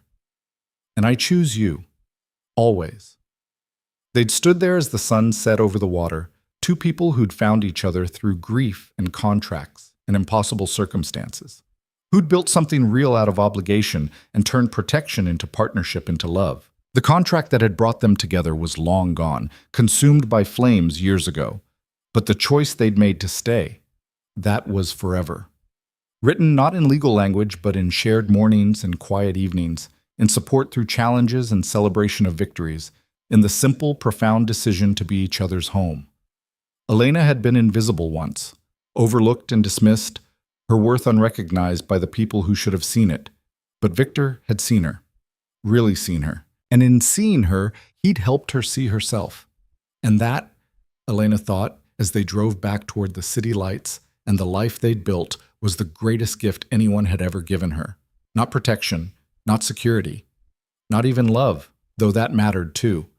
The gift of being seen, of being chosen, of mattering. She'd spent her whole life waiting to be visible. And now, wrapped in Victor's love and her own hard-won confidence, she finally understood. She'd never been invisible. She'd just been waiting for the right eyes to see her,